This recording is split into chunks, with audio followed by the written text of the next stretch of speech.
وبركاته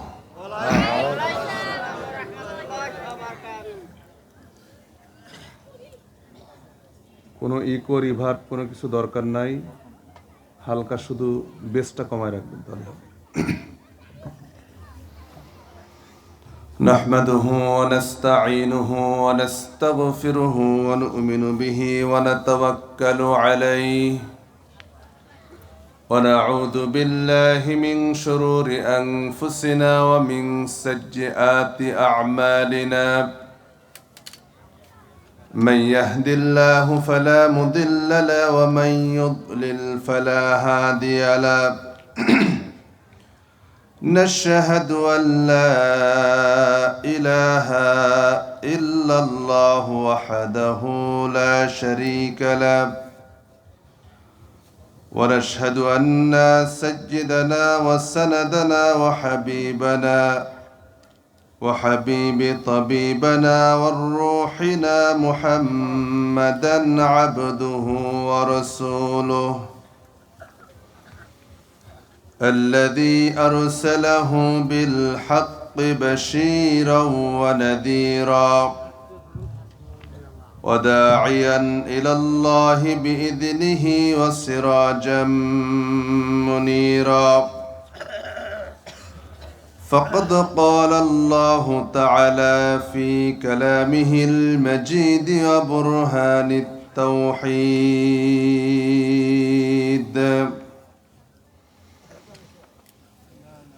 أعوذ بالله من الشيطان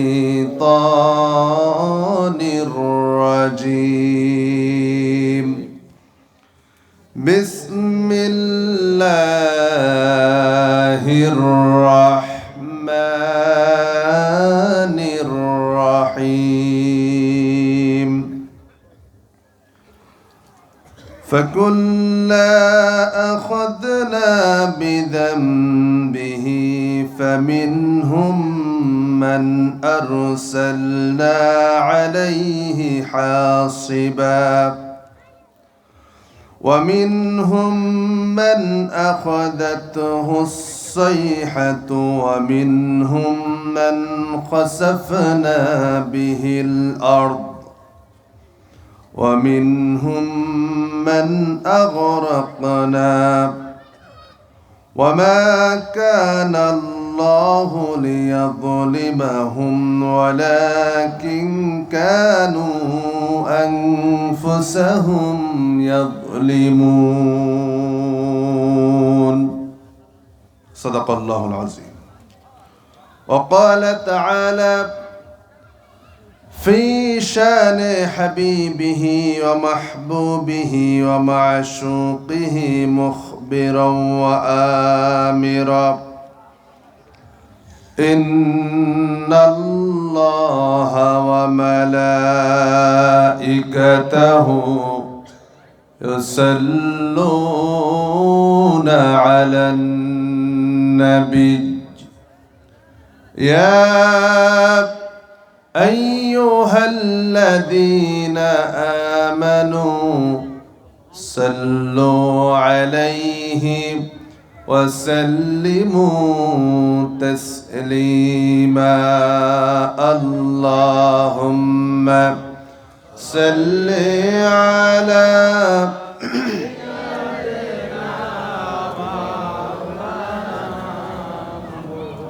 وعلى آل سيدنا مولانا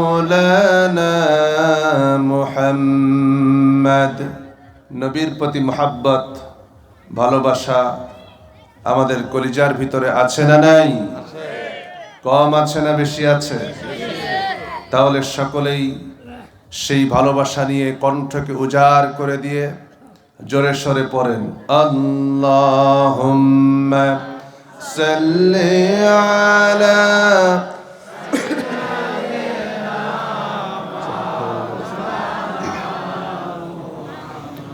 وعلى آل سيدنا مولانا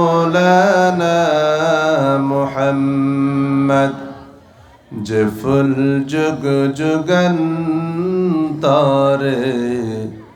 খুশবু ছড়ায়, যে ফুল যুগ যুগান্তরে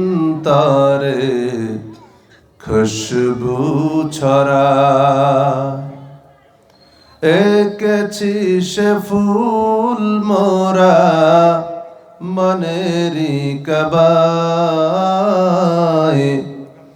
যে ফুল যুগ যুগান্তরে খুশবু ছড়ায়। আল্লাহুম্মা সাল্লি আলা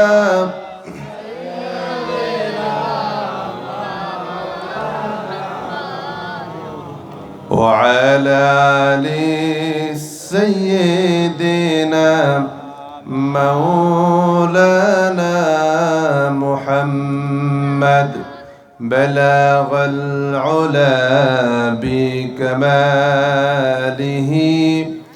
كشف الدجى بجماله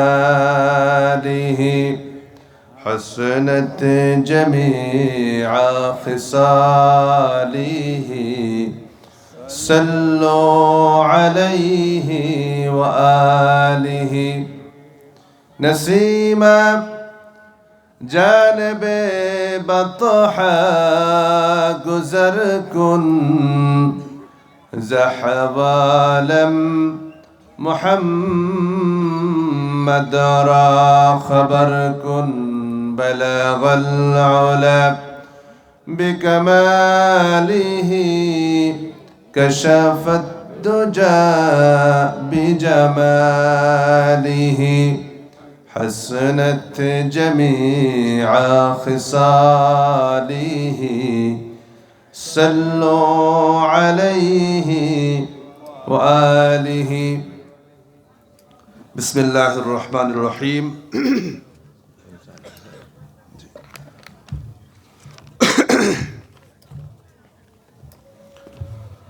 ছোটদিয়ার শিমুলতলা যুব সমাজের উদ্যোগে আয়োজিত 2 দিনব্যাপী তৃতীয় বার্ষিক তাফসিরুল কোরআন মাহফিলের সমাপনী দিবসের সম্মানিত সভাপতিবৃন্দ, এতক্ষণ আপনাদের সামনে কোরআন ও হাদিস থেকে অত্যন্ত গুরুত্বপূর্ণ আলোচনা শুনিয়ে আপনাদেরকে ধন্য করেছেন বিশিষ্ট আলেমে দ্বীন, বগুড়ার কৃতি সন্তান কারি মাওলানা মুহাম্মদ আমিনুল ইসলাম,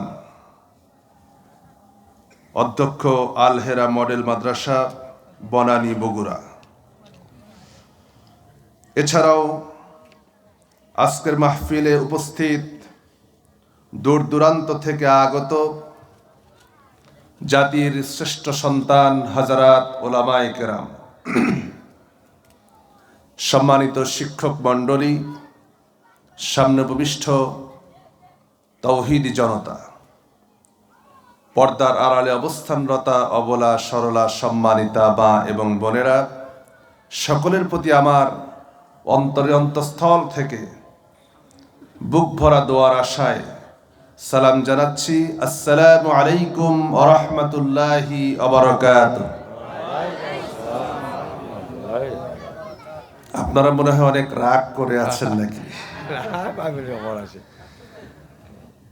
ওই যে পিছনের ভাইরা এক কানিতে বসে আছেন, মাঝখানে জায়গাগুলি যদি পূরণ করে বসেন, পরিবেশটা একটু সুন্দর করেন, তাহলে দেখতে ভালো লাগবে না? শ্রোতার সংখ্যা আপনাদের অনেক কম মনে হচ্ছে,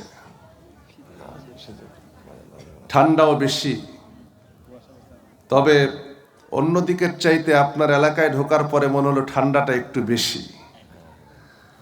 আল্লাহ সুবহানাহু ওয়া তাআলা আসলে রওনা করেছি যে সময় মতো পৌঁছে যাওয়ার কথা, কিন্তু অনেক সময় হয় মনে করলাম সংক্ষিপ্ত রাস্তা কম হবে নন্দীগ্রাম থেকে শেরপুর ঢুকলে, এখন নন্দীগ্রাম থেকে শেরপুরের রাস্তায় ঢুকতে রাস্তা এত ভাঙ্গা, সেখানে যদি আমি 12 কিলোমিটার বগুড়া দিয়ে ঘুরে আসতাম আরো আধা ঘন্টা আগে প্রোগ্রামে উপস্থিত হয়ে যেতে পারতাম। কিন্তু রাস্তা ভাঙ্গার কারণে প্রায় 1 ঘন্টার উপরে লেট হয়ে গেছে। আসলে এখানে জি আল্লাহ তাআলা যেটা চেয়েছেন সেটাই হয়েছে। তবে আপনারা যদি একটু ধৈর্য ধরেন তাহলে আমরা কোরআন থেকে কিছু কথা শুনবো, ভূমিকায় কথা লম্বা না করে। শুরুতেই আমরা সেই মহান মনিবের দরবারে লাখ কোটি শুকর এবং সুজুদ আদায় করছি যে মহান রব্বুল ইজ্জাতুল জালাল আমাদেরকে অত্যন্ত দয়া করে মেহেরবানি করে আজকে কোরআনে কারীমের এই সুন্দর পরিবেশ তৈরি করার মতো তৌফিক এই শিমুলতলার যুব সমাজকে দান করেছেন। এই জন্য সেই মহান মনিবের দরবারে সকলেই অবনত চিত্তে শুকরগুজার হচ্ছি। সকলেই মহব্বতের সাথে বলেন আলহামদুলিল্লাহ। আরো জোরে বলেন আলহামদুলিল্লাহ। পড়েন লা ইলাহা ইল্লাল্লাহু ওয়াহদাহু লা শারীকা লাহু লাহুল মুলকু ওয়া লাহুল হামদু ওয়া হুয়া আলা কুল্লি শাইইন কাদির। আমরা সেই মহান আল্লাহ সুবহানাহু ওয়া তাআলা জাল্লা শানহুর দরবারে শুকর আদায় করে নিলাম। এরপরে লক্ষ কোটি তার চাইতে বেশি দুরূদ এবং সালাম প্রেরণ করছি সর্বকালের সর্বযুগের সর্বশ্রেষ্ঠ মহামানব রাহমাতাল লিল আলামিন নবিয়্যুনা মুহাম্মাদুর রাসূলুল্লাহ সাল্লাল্লাহু আলাইহি ওয়াসাল্লাম। একটু চা খাই।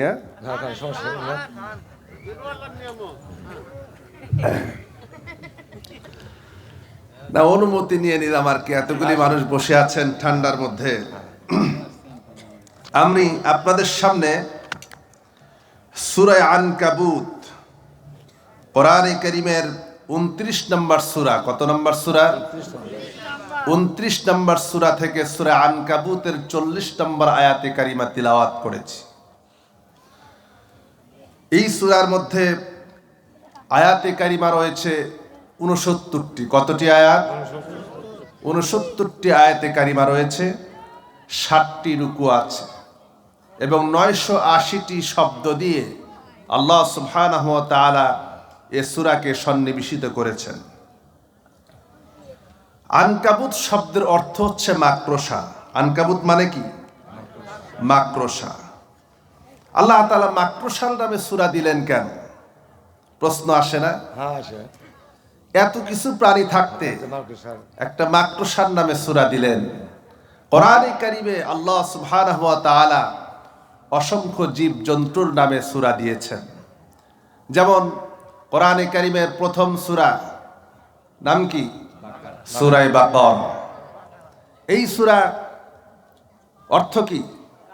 গাভী। আল্লাহ তাআলা প্রথমে সূরা দিলেন গাভীর নামে সূরা। এরপরে হাতির নামে সূরা আছে না নাই? সূরা ফিল। এরপরে হাতি যেমন বড়, আবার ছোট্ট প্রাণী পিপিলিকার নামেও সূরা আছে না নাই? সূরাতুন নাম। মানুষের নামেও সূরা আছে। সূরায় নাম সূরাতুল ইনসান, আবার সূরায়ে নাস। দুটি সূরা আছে মানুষের নামে। আবার মা বোনদেরকেও বাদ দেওয়া হয় নাই, তাদের নামেও সূরা আছে, সূরায়ে নিসা। আবার কোরআনে কারীমের গুরুত্বপূর্ণ একটি সূরা, যে সূরাটি আল্লাহ সুবহানাহু ওয়া তাআলা নামকরণ করেছেন মৌমাছির নামে। নাম কি? সূরা আন-নাহল।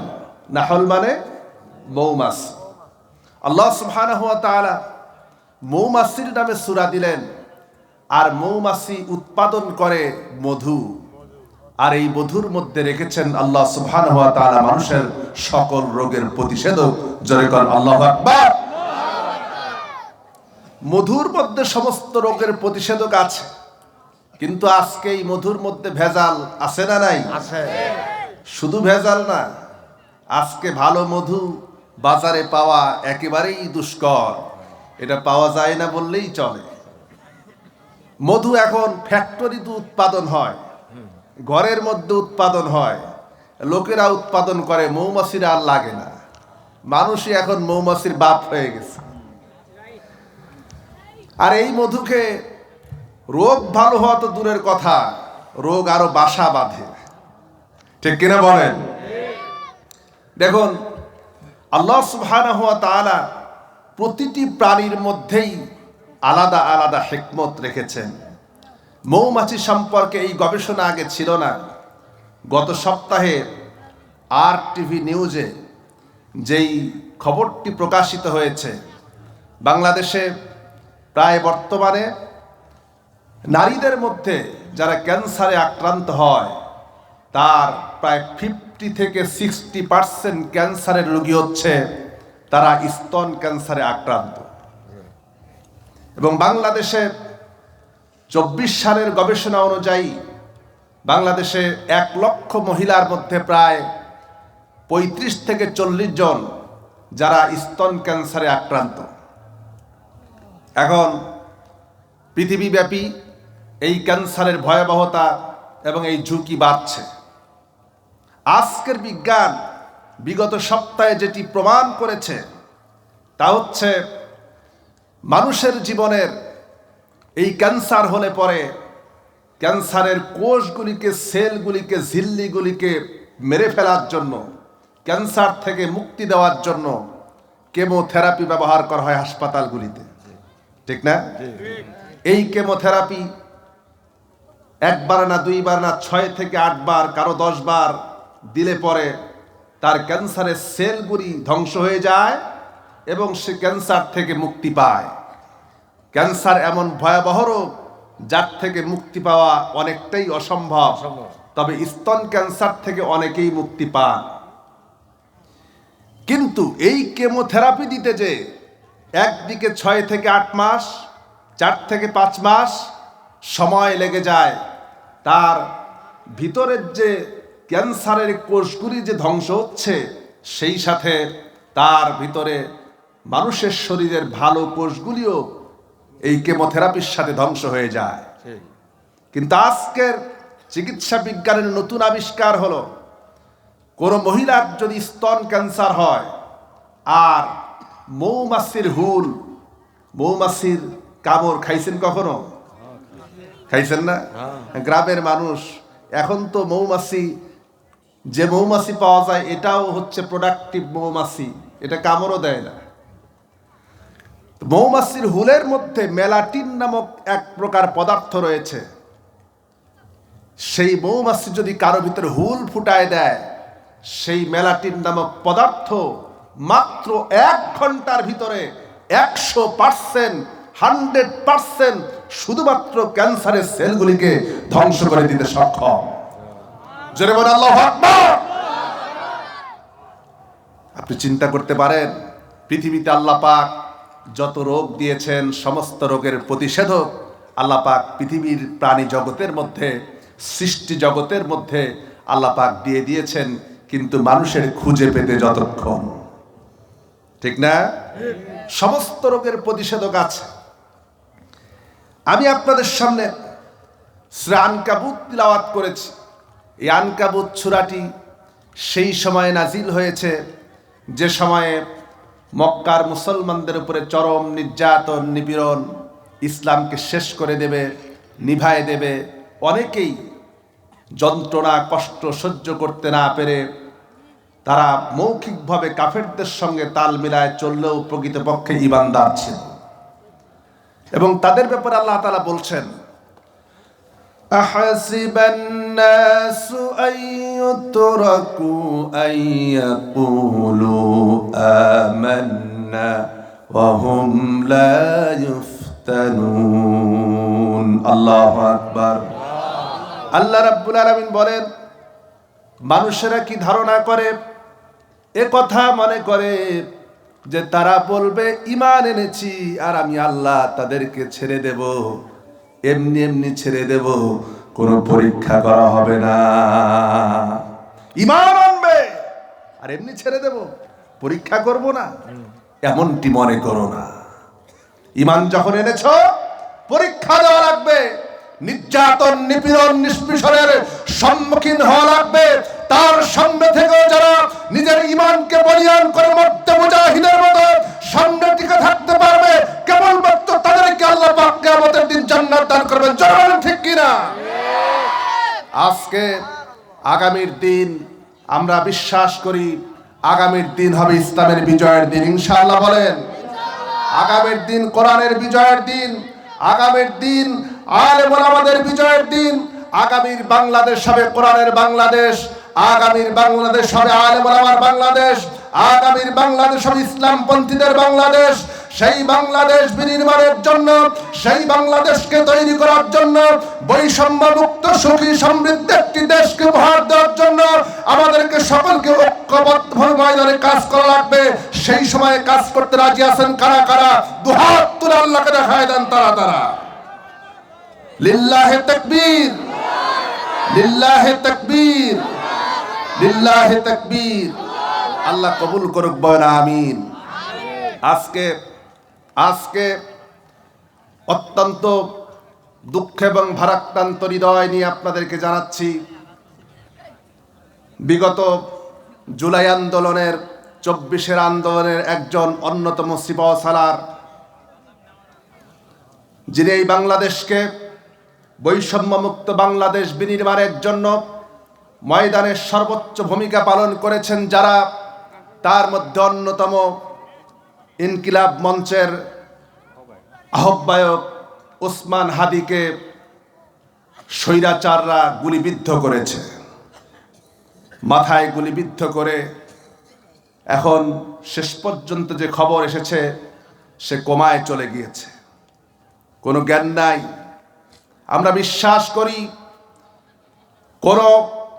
যারা সত্যের পক্ষে লড়াই করে, সত্যের পক্ষে যারা চলে, মানুষের মুক্তির জন্য যারা আন্দোলন করে, মানুষের মুক্তির জন্য যারা জীবনকে উৎসর্গ করে, তাদেরকে কখনো জনগণ থেকে বিচ্ছিন্ন করা যায় না। বরং যারাই তাদেরকে হত্যা করার জন্য চেষ্টা করছে, তাদেরকে বিদায় করার জন্য চেষ্টা করছে, আমরা তো মনে করেছিলাম আগামী দিনের একজন উজ্জ্বল নেতৃত্ব করে উঠবে ওসমান হাদির মাধ্যমে। সেই সোনার টুকরা ছেলেকে, সোনার টুকরা সন্তানকে যারা গুলিবিদ্ধ করেছে তাদের দৃষ্টান্তমূলক শাস্তি হতে হবে, যারা বলেন ঠিক কিনা? আমরা এই সরকারকে, বর্তমান প্রশাসনকে বলতে চাই, যারা এই রকম অপকর্মের সঙ্গে যারা জড়িত হয়েছে তাদেরকে এনে দৃষ্টান্তমূলক শাস্তি দিয়ে এক্ষুনি ফাঁসির মঞ্চ বানায় তাদেরকে দুনিয়া থেকে বিদায় করা লাগবে, যারা বলেন ঠিক কিনা? এছাড়া এদেশের জনগণ, এদেশের মানুষ তাদের এই অপকর্মকে কখনোই মেনে নেবে না। আমরা বিশ্বাস করি আগামীর দিন ইনশাআল্লাহ এই জুলুম শোষণ থেকে আল্লাহ পাক বাংলাদেশকে মুক্তি দেবেন, বলেন ইনশাআল্লাহ। যেভাবে করে আজকে তারা মনে করেছে একজন নেতাকে বিদায় করে, একজনকে গুলিবিদ্ধ করে ভয় দেখায় বুঝি দেশ থেকে আন্দোলনকে দমায় দেওয়া যাবে। কিন্তু যে আন্দোলন শুরু হয়েছে, এই আন্দোলন থেকে মানুষকে দাবিয়ে রাখা সম্ভব হবে না। জোরে বলেন ঠিক কিনা? বাবাজিরা, আবার আমি আপনাদের সামনে যে আয়াতে কারিমা তিলাওয়াত করেছি, আমরা সরাসরি সে আয়াতে কারিমার আলোকে আলোচনায় চলে যেতে চাই। পড়েন সবাই আমার সাথে। আউযু বিল্লাহি মিনাশ শাইতানির রাজিম। বিসমিল্লাহির রাহমানির রাহিম।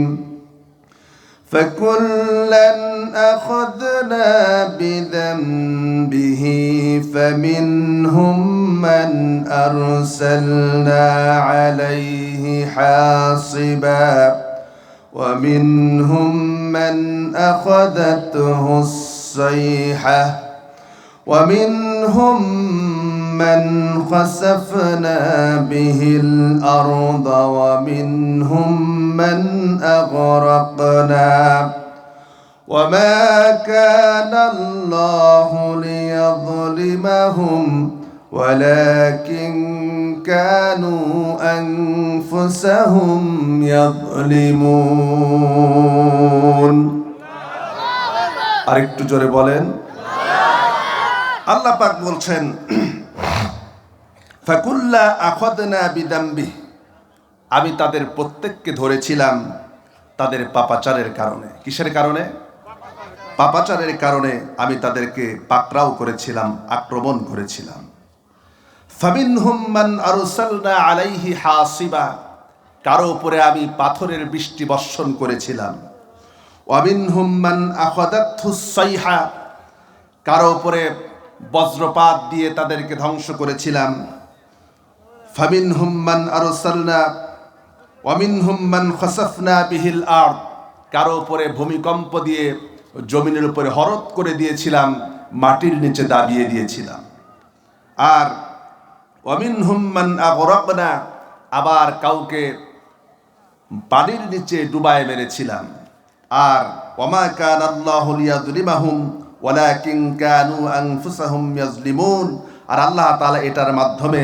তাদের উপরে জুলুম করেননি বরং তারা এটারই প্রাপ্য ছিল বাবাজিরা আমার এ হচ্ছে আয়াতে কারিমার শাব্দিক তর্জমা আমরা এই আয়াতে কারিমার মধ্যে যতগুলি বিষয় এসেছে প্রত্যেকটি আল্লাহর পক্ষ থেকে বান্দার উপরে তার পাপাচারের কারণে অবাধ্যতার কারণে আল্লাহ পাক যে গজবগুলি দিয়েছেন সে ব্যাপারে আল্লাহ পাক এখানে বর্ণনা করেছেন আর এই গজবগুলি এসেছিল ভূমিকম্প রূপে কি রূপে ভূমিকম্প রূপে গজবগুলি এসেছিল আমাদের দেশেও বিগত মাসে বা বিগত সময়ে চলতি মাসের মধ্যে অনেকগুলি ভূমিকম্প সংগঠিত হয়ে গেছে ঠিক না অনেকগুলি ভূমিকম্প সংগঠিত হয়ে গেছে এই ভূমিকম্পগুলি আল্লাহর পক্ষ থেকে আসে যখন বান্দা পাপাচারের মধ্যে অন্যায়ের মধ্যে সমাজে রাহাজানি দুর্নীতি অন্যায় অবিচার জুলুম অত্যাচার যখন চলতে থাকে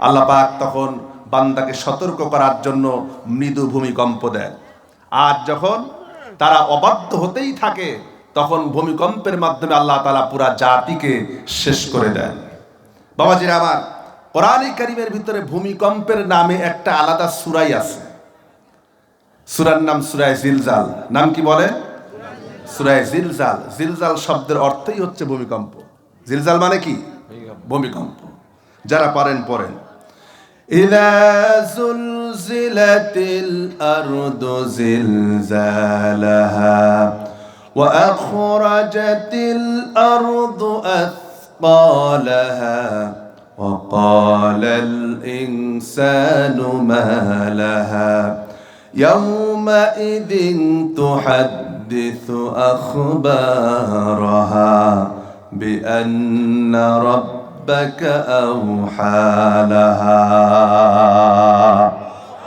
আল্লাহ রাব্বুল আলামিন বলেন এই পৃথিবীতে এমন এক ভূমিকম্প তৈরি করা হবে এত প্রকাণ্ড আকারের ভূমিকম্প এই ভূমিকম্পের কারণে পৃথিবীর ভিতরে যা আছে সবগুলিকে আল্লাহ রাব্বুল আলামিন এই পৃথিবীর ভিতরে যত খনিজ সম্পদ আছে যত কিছু আছে ও আখরাজাতিল আরদু আথqalaha রব্বুল আলামিন জমিন থেকে সবগুলিকে বের করে দেবে সব বেরিয়ে যাবে শুধু তাই নয় এই যে জমিনের উপরে আমরা বসে আছি জমিনটা হলো মানুষের জীবনের সবচাইতে বড় সাক্ষী এই যে বসে আছি আমরা জমিনের উপরে হতে পারে এমন এই জমিন যদি কিয়ামতের দিন আমার আপনার পক্ষে যদি সাক্ষ্য দিয়া দেয় রব্বুল আলামিন তোমার এই বান্দাগুলি শিমুলতলা যুব সমাজের উদ্যোগে তাফসীর কোরআন মাহফিলে বসে আমার জমিনের উপরে বসে বসে কোরআন শুনেছে। আয় আল্লাহ তাআলা, তুমি এই সকল বান্দার বান্দিগুলিরে মাফ করে তোমার জান্নাত দিয়ে দাও। এই জমিন জানে না? জমিন সাক্ষ্য কিনা বলে? সব জানে। এই জন্য আল্লাহ রাব্বুল আলামিন বলছেন, ইয়াউমাইযিন তুহাদ্দিসু আখবারাহা, জমিন তার ভিতরে যত খবর আছে সমস্ত খবরগুলি বলে দেবে, কোনো কিছু গোপন থাকবে না। বাবাজিরা আমার, অপর দিকে লক্ষ্য করুন। এই তাফসীর মাহফিলে বসে, কোরআনের মাহফিলে বসে যারা নাকি কোরআনের মাহফিলে আদবকে রক্ষা করে না, কোরআনের আদবকে যারা রক্ষা করে না, কোরআনের মাহফিল থেকে শেষ না করে মুনাজাত না দিয়ে যারা চলে যায়, এই সকল মানুষগুলি সম্পর্কেও এই জমিন জানে কিনা? জোরে বলেন, জানে কিনা? জমিন জানে। আর এই জমিন যদি কিয়ামতের দিন আমার আপনার বিপক্ষে যদি সাক্ষ্য দিয়ে দেয়, রব্বুল আলামিন তোমার এই সকল বান্দাগুলি তোমার কোরআনের মাহফিলে বসার পরে তারা উঠে চলে গিয়েছে, আয় আল্লাহ তাআলা তাদের উপরে তুমি লানত নাজিল করো। আপনি বলেন, সেই দিন যদি এই জমিন যদি আমার আপনার বিরুদ্ধে সাক্ষ্য দিয়া দেয়, তাহলে সেই দিন বাঁচার কোনো উপায় আছে নাকি? উপায় আছে? কোনো উপায় নাই। তাহলে এখন আপনারা বলেন, শেষ পর্যন্ত না থেকে উঠে চলে যাবেন কারা কারা? একটু হাত তোলেন তো। যাবেন না কেউ? শেষ পর্যন্ত আছেন তো? এখন আমরা একটা পরিবেশের মধ্যে চলে এসেছি। এখন শয়তান সবসময় চাইবে বান্দাকে কিভাবে জাহান্নামী করা যায়, কিভাবে অপরাধী বানানো যায়। শয়তানের চেষ্টা প্রচেষ্টা এটা কি বন্ধ আছে? না, চলছে।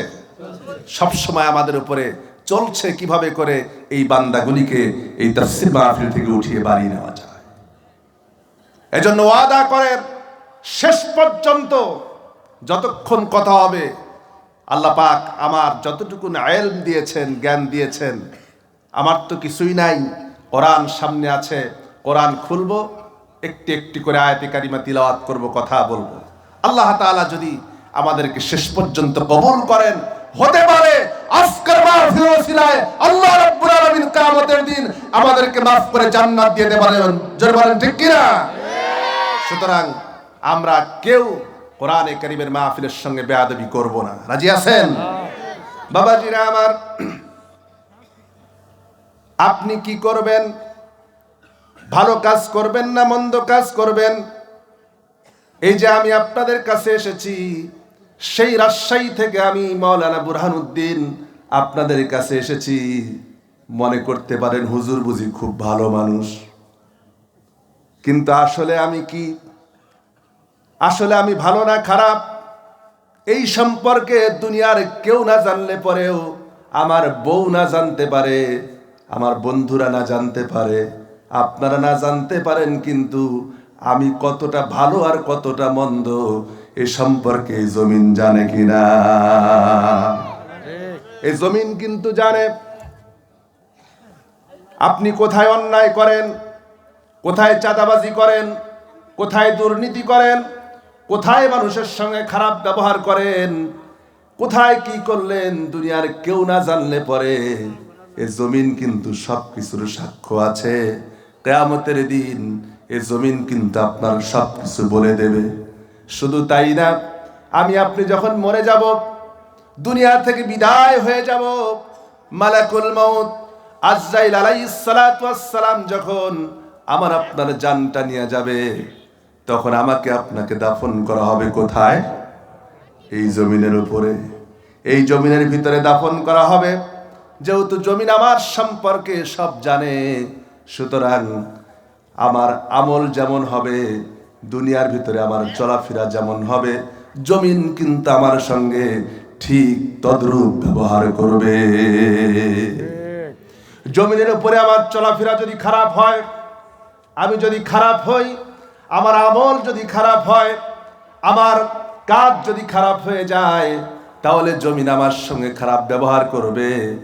আর জমিনের উপরে আমার আমল যদি ভালো হয়, আমার কাজ যদি ভালো হয়, তাহলে জমিন আমার সঙ্গে ভালো ব্যবহার করবে।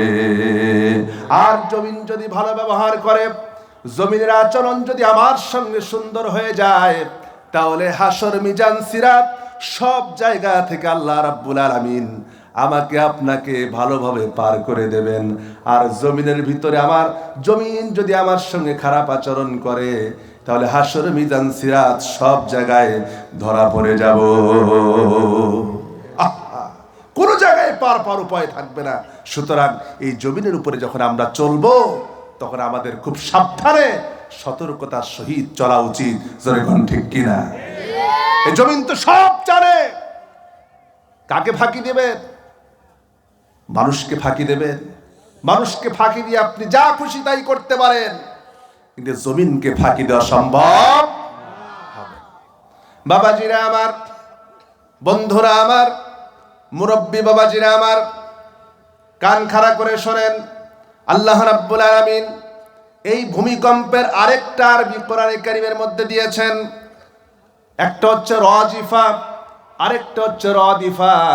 আল্লাহ পাক বলেন, ইয়াউমা তারজুফুর রাজিফা তাতবাউহার রাদিফা। আল্লাহ পাক বলেন, সেই দিন ইসরাফিল আলাইহিস সালাম যখন সিংহায় ফুৎকার দিয়ে দিবেন, তাম পৃথিবীর সবকিছু শেষ হয়ে যাবে, কোনো কিছুই বাদ থাকবে না। এমনকি হযরতে মালাকুল মউত আজরাইল আলাইহিস সালাতু ওয়াস সালাম, আল্লাহ রাব্বুল আলামিন তাকেও দুনিয়া থেকে বিদায় করে দেবেন। যখন সবকিছু শেষ, তখন আল্লাহ পাক এই পৃথিবীর বাসীর দিকে তাকাবেন, তাকে বলবেন, ইয়া দুনিয়া আইনা আনহারুকি, হে পৃথিবী, তোর ভিতরে যেই সকল নদীগুলি ছিল, সেই নদীগুলি কই? ইয়া দুনিয়া আইনা আশজারুকি, হে পৃথিবী, তোর ভিতরে যেই সকল বড় বড় গাছগুলি ছিল, যেই গাছগুলির অনেকে পূজা করত, চর্চনা করত, সেই গাছগুলি আজ কই? ইয়া দুনিয়া আইনা জিবালুকি, হে পৃথিবী, তোর ভিতরে যে সকল পাহাড়গুলি ছিল, যেই সকল স্বৈরাচারগুলি ছিল, যারা আমার বান্দাদেরকে কষ্ট দিত, আমার বান্দাদের উপরে নির্যাতন করত, নিপীড়ন করত, এই মানুষগুলি কই? কেউ তো নাই। কে জবাব দেবে? আল্লাহর সামনে কথা বলার মতো কে আছে? আল্লাহ রাব্বুল আলামিন তো আগেই সব শেষ করে দেবেন। আল্লাহ পাক এবার বলবেন, লিমানিল মুলকুল ইয়াউম, কার রাজত্ব? আজকে রাজত্বটা কার? কেউ তো নাই। কে জবাব দেবে? আল্লাহর সামনে কথা বলার মতো তো কেউ নাই।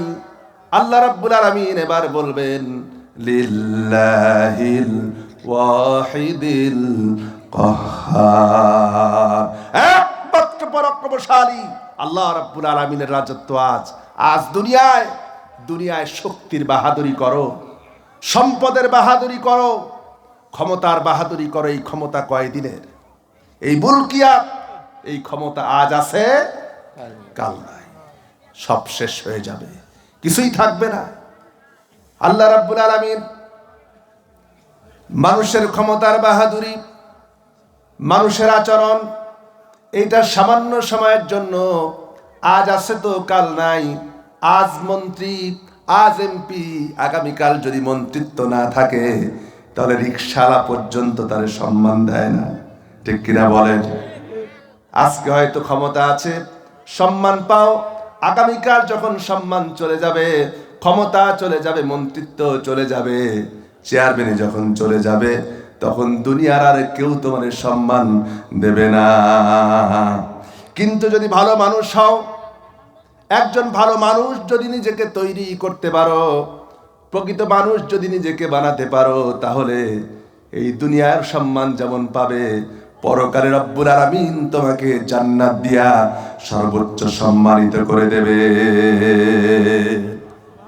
বাবাজিরা আমার, দ্বিতীয় ফুৎকার যখন দেওয়া হবে, তাতবাউহার রাদিফা, অর্থাৎ দ্বিতীয় কম্পন যখন তৈরি করা হবে, দ্বিতীয় ভূমিকম্পের ভিতরে আল্লাহ রাব্বুল আলামিন আবার সকলকে নতুন করে জিন্দা করবেন। এই মাঝখানে একটা গ্যাপ, প্রথমবারে মানুষ সব মরে যাবে, সর্বশেষ যেই লোকটা দুনিয়া থেকে বিদায় হয়ে যাবে এই লোকটাও কবরের ভিতরে একদিন না 2 দিন না 40,000 বছর পর্যন্ত থাকবে। জোরে বলেন কত বছর? 40,000 বছর পর্যন্ত থাকবে। এই 40,000 বছরের ভিতরে কবরে যা হবার তাই হবে। যদি ইমানদার হয় আরামে ঘুমিয়ে থাকবে। দ্বিতীয় ফুৎকার যখন দেওয়া হবে ইমানদার বান্দাগুলি আফসোস করে বলবে, ইয়া ওয়াইলানা মান বাআসানা মিন মারকাদিনা হাদা মা ওয়া'আদার রাহমানু ওয়া সাদাকাল মুরসালুন। জোরে বলেন আল্লাহু আকবার। ইমানদার বান্দাগুলি সিংহায় ফুৎকার দেওয়ার সঙ্গে সঙ্গে তারা উঠে পড়বে, বলবে, হায় আফসোস, ইয়া ওয়াইলানা, হায় আফসোস, আমাদের এত সুন্দর আরামের ঘুম থেকে জাগ্রত করলো কে? আল্লাহ পাক যেন আমাদেরকে সেই রকম কবর দান করেন যেখানে আমরা আরামে ঘুমিয়ে থাকবো। আল্লাহ বলেন আমিন, বলেন আমিন। আল্লাহ যেন কবুল করেন সেরকম ইমানদার হিসেবে আমরা যদি আল্লাহর দরবারে যেতে পারি, এটি আমার জীবনের সবচাইতে বড় সফলতা। আর যদি ঈমান যদি না থাকে, এর চাইতে বড় ব্যর্থতা আমার আপনার জীবনে আর কিছু হতে পারে। খারাপ লাগতেছে আপনাদের? আলোচনা চলবে? বাবাজিরা আমার, তারা আফসোস করবে। আল্লাহ রাব্বুল আলামিন আদম আলাইহিস সালাম থেকে শুরু করে নিয়ে কিয়ামত পর্যন্ত যত মানুষ দুনিয়ায় আসবে সকলকে আল্লাহ পাক উঠাবেন, হাসরের ময়দানে উঠাবেন। কিন্তু কোন মানুষকে আল্লাহ রাব্বুল আলামিন একাকী হাসরের ময়দানে ডাকবেন না, প্রত্যেককে ডাকবেন একটা দল সহকারে। কি সহকারে? আল্লাহ রাব্বুল আলামিন বলেন, আল-ইয়াওমা নাদউ কুল্লা উনাসিম বিইমামিহিম। আল্লাহ পাক বলেন, আল্লাহ রাব্বুল আলামিন প্রত্যেক মানুষকে হাসরের ময়দানে উঠাবেন, তার নেতা সহকারে, দল সহকারে উঠাবেন। দুনিয়ায় যেই নেতার পিছনে স্লোগান দিয়েছো, যে নেতার পিছনে ঘুরেছো, যেই নেতার পিছনে কথা বলেছো, যেই নেতার জন্য ময়দানে কাজ করেছো, যেই নেতার জন্য দুনিয়ায় সবকিছু করেছো, ওই নেতা সহকারে আল্লাহ রাব্বুল আলামিন কিয়ামতের দিন উঠাবেন। এখন আপনারা বলেন, আমি যেই নেতার পিছনে ঘুরবো, যে নেতার পিছনে যাব, সেই নেতা যদি চাঁদাবাজ হয়, সেই নেতা যদি দুর্নীতিবাজ হয়, সেই নেতা যদি সুদখোর হয়, সেই নেতা যদি ঘুষখোর হয়, আর ওই নেতার সঙ্গে যদি কিয়ামতের দিন আল্লাহ রাব্বুল আলামিন আমাকে আপনাকে দাঁড় করায় দেন, তাহলে আমার আপনার অবস্থা কি হবে? এই জন্য নেতা নির্বাচনের সময় আমি যে নেতার পিছনে যাব, যে নেতার পিছনে ঘুরবো, আমাকে দেখতে হবে সেই নেতা আল্লাহওয়ালা কিনা। জোরে বলেন ঠিক কিনা? কিন্তু আমাদের অবস্থা হলো, আমরা দেখি কোন নেতা কত বড় বদমাশ, ঠিক না? যেই নেতার যত বড় পেশি শক্তি বেশি, যার বদমাশি বেশি, শয়তানি বেশি, আমরা মানুষগুলি তাদের পিছনেই ছুটি, ভালো মানুষের পিছনে আমরা যাই না। আর দুনিয়ায় তো তাদের পিছনে ছুটলেন, এখানে ভালো কথা বেঁচে গেলেন, কিন্তু পরকালে যখন আল্লাহ পাক সেই জালিম নেতা সহ আমাকে আপনাকে যখন উঠাবেন, সেদিন অবস্থাটা কি হবে? বাবাজিরা আমার, এবার আসেন রদিফা জানলাম। 4 নম্বরে আল্লাহ রাব্বুল আলামিন কোরআনে কারীমের ভিতরে সূরা আরাফের মধ্যে ভূমিকম্পের আরেকটা আরবি দিয়েছেন। সেই আরবি হলো, আল্লাহ পাক কোরআনে কারীমের ভিতরে 91 নম্বর আয়াতে আল্লাহ পাক বলেছেন রজফা। এই রজফা মানে হলো ভূমিকম্প। রজফা মানে কি? ভূমিকম্প। এই ভূমিকম্পের কথা বলতে যে আল্লাহ রাব্বুল আলামিন কোরআনে কারীমের মধ্যে হযরত শুআয়ব আলাইহিস সালামের ঘটনা এনেছেন। শুআয়ব আলাইহিস সালামের কথা বর্ণনা করতেছেন। আল্লাহ রাব্বুল আলামিন এখানে 85 নম্বর আয়াত থেকে প্রায় দীর্ঘ আয়াত পর্যন্ত আল্লাহ রাব্বুল আলামিন এখানে শুআয়ব আলাইহিস সালামের ঘটনাটা তুলে ধরেছেন। আল্লাহ পাক বলেন, ওয়াইলা মাদিয়ানা আখাহুম শুআইবান ক্বালা ইয়া কওমি ইবুদুল্লাহা মা লাকুম মিন ইলাহিন গায়র قد جاءتكم بينة من ربكم فأوفوا الكيل والميزان ولا تبخسوا الناس أشياءهم ولا تفسدوا في الأرض بعد إصلاحها ذلكم خير لكم إن كنتم تعلمون الله أكبر আল্লাহ পাক বলছেন, আমি শুআয়ব আলাইহিস সালামের নাম শুনেছেন আপনারা কখনো? কোন নবীর শ্বশুর ছিলেন? হযরত মূসা আলাইহিস সালামের শ্বশুর ছিলেন শুআয়ব আলাইহিস সালাম। আল্লাহ পাক বলছেন, আমি শুআয়বকে পাঠালাম তার জাতি মাদিয়ানবাসীর নিকটে। আর শুআয়ব আলাইহিস সালাম মাদিয়ানবাসীর নিকটে এসে 4 দফা দাওয়াত দিলেন। জোরে বলেন, কয় দফা? 4 দফা দাওয়াত দিলেন। এই 4 দফা দাওয়াতের প্রথম নাম্বার হচ্ছে, ক্বালা ইয়া কওমি ইবুদুল্লাহ, ও আমার জাতি, ও আমার সম্প্রদায়, গোলামি করো, দাসত্ব করো কেবলমাত্র কার? চিল্লায় বলেন কার? দুনিয়ায় যত নবী এসেছেন, যেমন হযরত হুদ আলাইহিস সালাম সম্পর্কে আল্লাহ পাক বলছেন, وإلى عاد أخاهم هودا قال يا قوم اعبدوا الله ما لكم من إله غير আল্লাহ পাক বলেন, আমি আদ জাতির নিকট তাদের ভাই হুদকে পাঠালাম, আর তিনি এসে দুনিয়ার মানুষকে দাওয়াত দিলেন, গোলামি করো, দাসত্ব করো কেবলমাত্র আল্লাহ রাব্বুল আলামিনের। তিনি ছাড়া কোনো ইলাহ নাই, কোনো মাবুদ নাই, কোনো উপাস্য নাই। এইভাবে করে আল্লাহ রাব্বুল আলামিন দুনিয়ায় যত নবী এবং পয়গম্বর প্রেরণ করেছেন, সমস্ত নবী এবং পয়গম্বরেরা একটি কথারই দাওয়াত দিয়েছেন। আল্লাহ পাক কোরআনে কারীমের ভিতরে সে কথা সুন্দর করে বলেছেন। আল্লাহ পাক বলেন, وَلَقَدْ بَعَثْنَا فِي كُلِّ أُمَّةٍ رَسُولًا أَنِ اعْبُدُوا اللَّهَ وَاجْتَنِبُوا الطَّاغُوتَ আল্লাহু আকবার।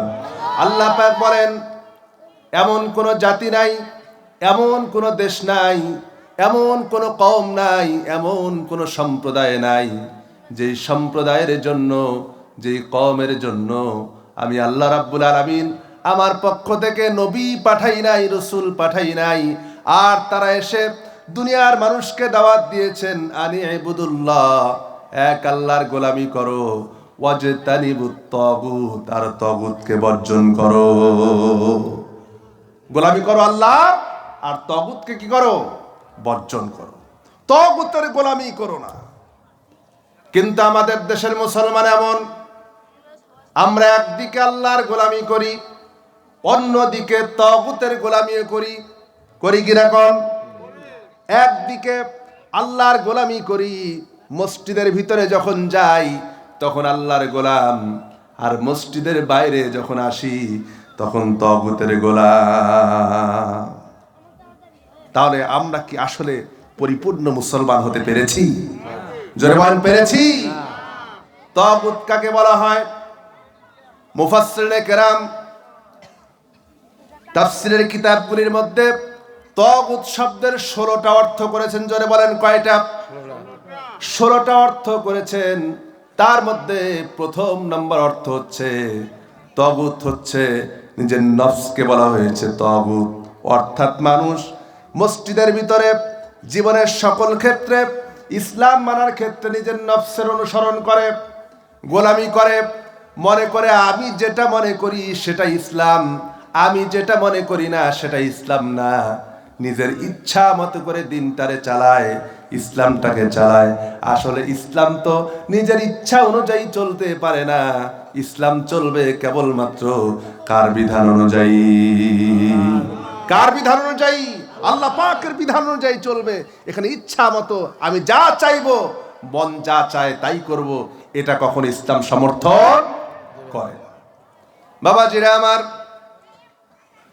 খুব ভালো করে লক্ষ্য করুন, তাগুতের এতগুলি অর্থের মধ্যে 2 নম্বরে বলা হয়েছে শয়তান। শয়তানকেও তাগুত বলা হয়।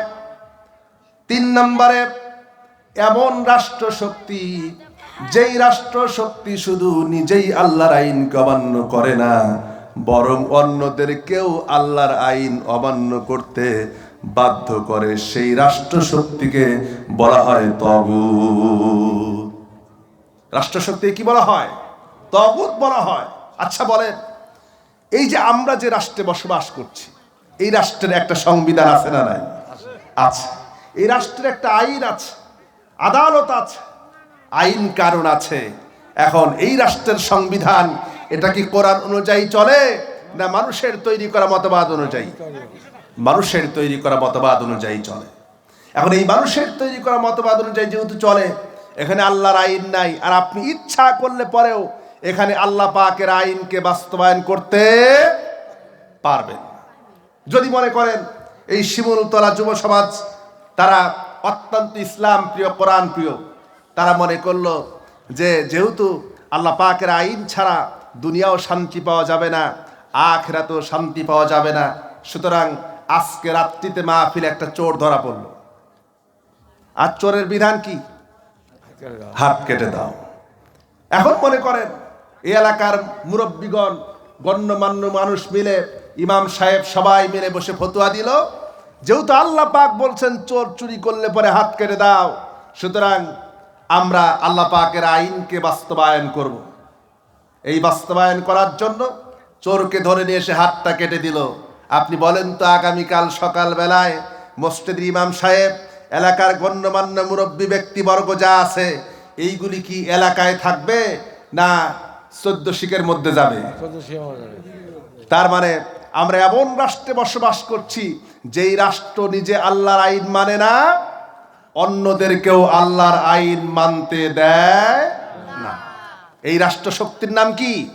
তাগুত। এইটারই দাওয়াত দিয়েছেন সমস্ত নবীরা, আর এই দাওয়াত দিতে গিয়েই নবীরা অত্যাচারিত হয়েছেন, নির্যাতিত হয়েছেন, নিপীড়িত হয়েছেন। আল্লাহ পাক বলেন, ইয়া হাসরাতান আলাল ইবাদি মা ইয়াতিহিম মির রাসূলিন ইল্লা কানু বিহি ইস্তাহজিউন। আল্লাহ পাক বলেন, পৃথিবীতে এমন কোন রসুল পাঠাই নাই, এমন কোন নবী পাঠাই নাই যাদেরকে পাঠিয়েছি আর তাদের উপরে তৎকালীন সমাজ, তৎকালীন রাষ্ট্র, তৎকালীন সরকার প্রধান, তৎকালীন লোকজন তাদের উপরে অত্যাচার করে নাই, নির্যাতন করে নাই। যাদেরকেই পাঠিয়েছি তাদের উপরেই নির্যাতন আর নিপীড়নের স্টিম রোলার চলেছে। বাবাজিরা আমার, খুব ভালো করে লক্ষ্য করেন, 2 নম্বরে ইসলাম প্রতিষ্ঠার ক্ষেত্রে বাধা দেয় সমাজের এলিট শ্রেণী। কারা বাধা দেয়? এলিট শ্রেণী। নবীদেরকেও বাধা দিয়েছে। যেমন বর্তমানে বাংলাদেশে সকল শ্রেণীর মানুষ যদি চায় যেই দেশে ইসলাম প্রতিষ্ঠিত হোক, কোরআন প্রতিষ্ঠিত হোক, সেক্ষেত্রে বাধা দেবে। এ বাংলাদেশের সর্বপ্রথম যারা বাধা হয়ে দাঁড়াবে তারা হলো সচিবালয়ের সচিবরা, ঠিক কিনা কোন? তারা বাধা দেবে কেন? বাধা দেবে এই জন্য, তারা জানে ইসলাম যদি প্রতিষ্ঠিত হয়ে যায়, আল্লাহর আইন এবং সৎ লোকের শাসন যদি সমাজে প্রতিষ্ঠিত হয়, তাহলে তো আমরা ইচ্ছা করলে কলমের খোঁচা দিয়া জনগণের কাছ থেকে লক্ষ লক্ষ টাকা মেরে নিতে পারবো না। এই জন্য তারা বাধা দেবে, ঠিক কিনা কোন? 2 নম্বরে বাধা দেবে সমাজের, রাষ্ট্রের ডিসি, এসপি, ইউনো, যত বড় পর্যায়ের চাকরিজীবী আছে তারা বাধা দেবে। কারণ তারা জানে ইসলাম যদি প্রতিষ্ঠিত হয়ে যায়, অন্যায় করে মানুষকে মামলা দিয়া হয়রানি করতে পারবো না। 3 নম্বরে বাধা দেবে সমাজের ধনী শ্রেণী, যারা গার্মেন্টস ফ্যাক্টরি মালিক, যারা ইন্ডাস্ট্রির মালিক, তারা বাধা দেবে। বাধা দেবে কেন? বাধা দেবে এই জন্য, তারা জানে যদি ইসলাম প্রতিষ্ঠিত হয়ে যায় তাহলে শ্রমিক আর মালিকের সম্পর্ক হবে ভাই ভাই। ইচ্ছা করলেই তো শ্রমিকের উপরে জুলুম করতে পারবো না, অতিরিক্ত খাটায়া কম বেতন দিতে পারবো না। এই জন্য তারা বাধা দেবে। এই জন্য শুধু বর্তমানে বাধা না, এই বাধা নবীদের আমল থেকে শুরু হয়েছে, ঠিক কিনা বলেন? এখনো বাধা দেবে। আর 3 নম্বরে বাধা দেবে, তারা হচ্ছে সমাজের এক শ্রেণীর আমার আপনার মতো হুজুর, ঠিক কিনা? এক শ্রেণীর হুজুর আছে না, তারা কখনোই চায় না যে সমাজে ইসলাম প্রতিষ্ঠিত হোক, রাষ্ট্রে ইসলাম প্রতিষ্ঠিত হোক। কারণ তারা মাত্র 500 টাকা পকেটে ঢুকলে যাদের ফতুয়া পাল্টে যায়। সকালে ফতুয়া একরকম, ভাইজান চাচা যায় পকেটে 1000 টাকা দিয়া বলবে যে হুজুর একটু আমার পক্ষে ফতুয়া দিয়েন, দেখবেন যে বিকেলে ফতুয়া পাল্টে গেছে। এরকম হুজুর সমাজে আছে না নাই? আচ্ছা, তাদের চেহারা সুন্দর। কোরআনে কারীমে সূরা মুনাফিকুনের 4 নম্বর আয়াত আল্লাহ পাক বলছেন, তার নবীকে ডেকে বলেছেন, ওয়াইদা রাআইতাহুম তু'জিবুকা আজসামুহুম আইয়াকুলু তাসমা লিকাউলিহিম। আল্লাহ পাক বলেন, নবী, ওই মানুষগুলি তাদের চেহারা এত সুন্দর, তাদের পোশাক এত সুন্দর, তাদেরকে দেখলে এত সুন্দর দেখা যায় যেন মনে হয় এইমাত্র আসমান থেকে ফেরেশতা নাজিল হইছে, ঠিক কিনা কর? আসমান থেকে ফেরেশতা নাজিল হইছে, এত সুন্দর দেখতে দেখা যায়। আর তাদেরকে দেখে আপনি আশ্চর্য হবেন, এমন আশ্চর্য হবেন মনে করবেন এর চাইতে ভালো মানুষ আর নাই। সবচাইতে ভালো মানুষ, সেরা মানুষ। আইয়াকুলু তাসমা লিকাউলিহিম, তাদের কথা শুনলে পরে মনে হবে এত সুন্দর মিষ্টি মিষ্টি কথা বলে, যে এত সুন্দর মিষ্টি কথা আর কারো হয় না। যখন ওয়াজ করতে আসে মানুষকে এত পরিমাণে কান্দায়, জারে জার করে কান্দায় ফেলে, এত সুন্দর মিষ্টি মিষ্টি কথা বলে যেটা দেখে লোকেরা আবির্ভূত হয়ে যায়, আকৃষ্ট হয়ে যায়। আল্লাহ পাক কোরআনে কারীমের ভিতরে বলেছেন এরা হচ্ছে সমাজের সবচাইতে বড় মুনাফিক। এরা কি? মুনাফিক। এই সকল মুনাফিকগুলির কারণে সমাজে ইসলাম প্রতিষ্ঠার ক্ষেত্রে সবচাইতে বড় বাধা হয়ে দাঁড়ায়। জোরে বলেন ঠিক কিনা? বাবাজিরা আমার, তাহলে ইবাদত করা লাগবে জীবনের সকল ক্ষেত্রে কার? আমরা তো মনে করেছি নামাজ হচ্ছে ইবাদত, রোজা হচ্ছে ইবাদত, যাকাত, ফিতরা, হজ ইত্যাদি হতেছে ইবাদত। কিন্তু আমার আপনার কাছে প্রশ্ন হলো, যদি নামাজ যদি শুধু ইবাদতের অর্থ হয় তাহলে 24 ঘন্টার ভিতরে একটা মানুষের জন্য নামাজ পড়তে কতক্ষণ সময় লাগে? 5 ওয়াক্ত নামাজ পড়তে কতক্ষণ সময় লাগে? হ্যাঁ, 2.5 ঘন্টা। 2.5 ঘন্টা লাগান তো, হিসাব করে দেখছেন? খুব ভালো করে সুন্দর করে যদি কেউ পরিপাটি হয়ে সালাত আদায় করে তাহলে বেশির বেশি 1.5 ঘন্টা, ঠিক কিনা বলেন? সুন্দর করে পরিপাটি হয়ে কেউ যদি সালাত আদায় করে 1.5 ঘন্টায় নামাজ সমাপ্ত হয়ে যাবে। তার মানে অর্থ কি দাঁড়ায়? যদি আপনি মনে করেন নামাজ যদি শুধু ইবাদতের অর্থ হয় তাহলে তো অর্থ এই দাঁড়াবে 24 ঘন্টার ভিতরে মাত্র 1.25 ঘন্টা, 1.5 ঘন্টার জন্য আপনি আল্লাহ পাকের গোলাম, আর 22.5 ঘন্টা, 23 ঘন্টা কার গোলামি করবেন? যদি রোজা যদি শুধু ইবাদতের অর্থ হয় তাহলে তো অর্থ দাঁড়াবেই যে আপনি 12 মাসের ভিতরে মাত্র 1 মাসের জন্য আল্লাহ পাকের গোলাম, আর বাকি 11 মাস কার গোলামি করবেন? তার মানে বোঝা গেল নামাজ রোজা শুধু ইবাদত না, মুসলমানদের জীবনের জন্ম থেকে শুরু করে মৃত্যু পর্যন্ত যা কিছু করবে সবকিছু হতে হবে আল্লাহ রাব্বুল আলামিনের সন্তুষ্টির জন্য, ঠিক কি না? আপনি বাড়ি বানাবেন, সেটাও ইবাদত, মাঠে কাজ করবেন সেটাও ইবাদত, রাজনীতি করবেন ইবাদত, অর্থনীতি করবেন ইবাদত, মাঠে ফসল ফলাবেন ইবাদত। সবকিছু যদি ইসলামের নিয়ম মেনে হয়, আল্লাহ এবং তার রাসূলের তরিকা অনুযায়ী যদি হয়, তাহলে সবকিছু হবে ইবাদতের মধ্যে শামিল। আল্লাহু আকবার। এমনকি এই যে আপনি কষ্ট করেন, পরিবারের জন্য উপার্জন করেন, কষ্ট করে পরিশ্রম করে যে পয়সাটা উপার্জন করেন, পরিবারের জন্য খরচ করেন, এই খরচটাও আপনার আমল নামায় সাদাকা হয়ে যায়। জয় বল আল্লাহু আকবার। যদি সেই পরিবার হয়, ইসলাম দ্বারা যদি পরিবার চালাতে পারেন, পরিবারে যদি পর্দা থাকে, স্ত্রী বিবি বাল বাচ্চা সন্তান সন্ততি যদি ইসলামের উপরে অবিচল থাকে, আপনার পরিশ্রম একটাও বৃথা যাবে না। আল্লাহ পাক পুরাটা ইবাদতের মধ্যে শামিল করে দেবেন। আল্লাহু আকবার। বাবাজিরা আমার, শেষ করে দেই নাকি? না, অনেকে উঠতেছে তো এই জন্য ভাবছি যে শেষ করে দিই, মনে হয় কষ্ট হচ্ছে আপনাদের। বাবাজিরা আমার, খুব অল্প সময়, কষ্ট দিব না আপনাদেরকে, তবে এতটুকুন কথা বলি, যতক্ষণ মঞ্চে থাকবো ততক্ষণ চেষ্টা করবো আল্লাহর কোরআন দিয়ে কথা বলার, এর বাইরে কোনো কথা হবে না। কারণ পৃথিবীতে হেদায়েতের একমাত্র গ্রন্থ, তার নাম কি? কোরআন ছাড়া হেদায়েত আছে কোথাও? কোথাও হেদায়েত নাই। কিন্তু আমার দেশের অধিকাংশ তাফসির মাহফিলগুলি তাফসির মাহফিল হয়, লেখা হয় তাফসিরুল কোরআন মাহফিল, কিন্তু অধিকাংশ মাহফিলগুলিতে এ কোরআন থেকে আলোচনা হয় না।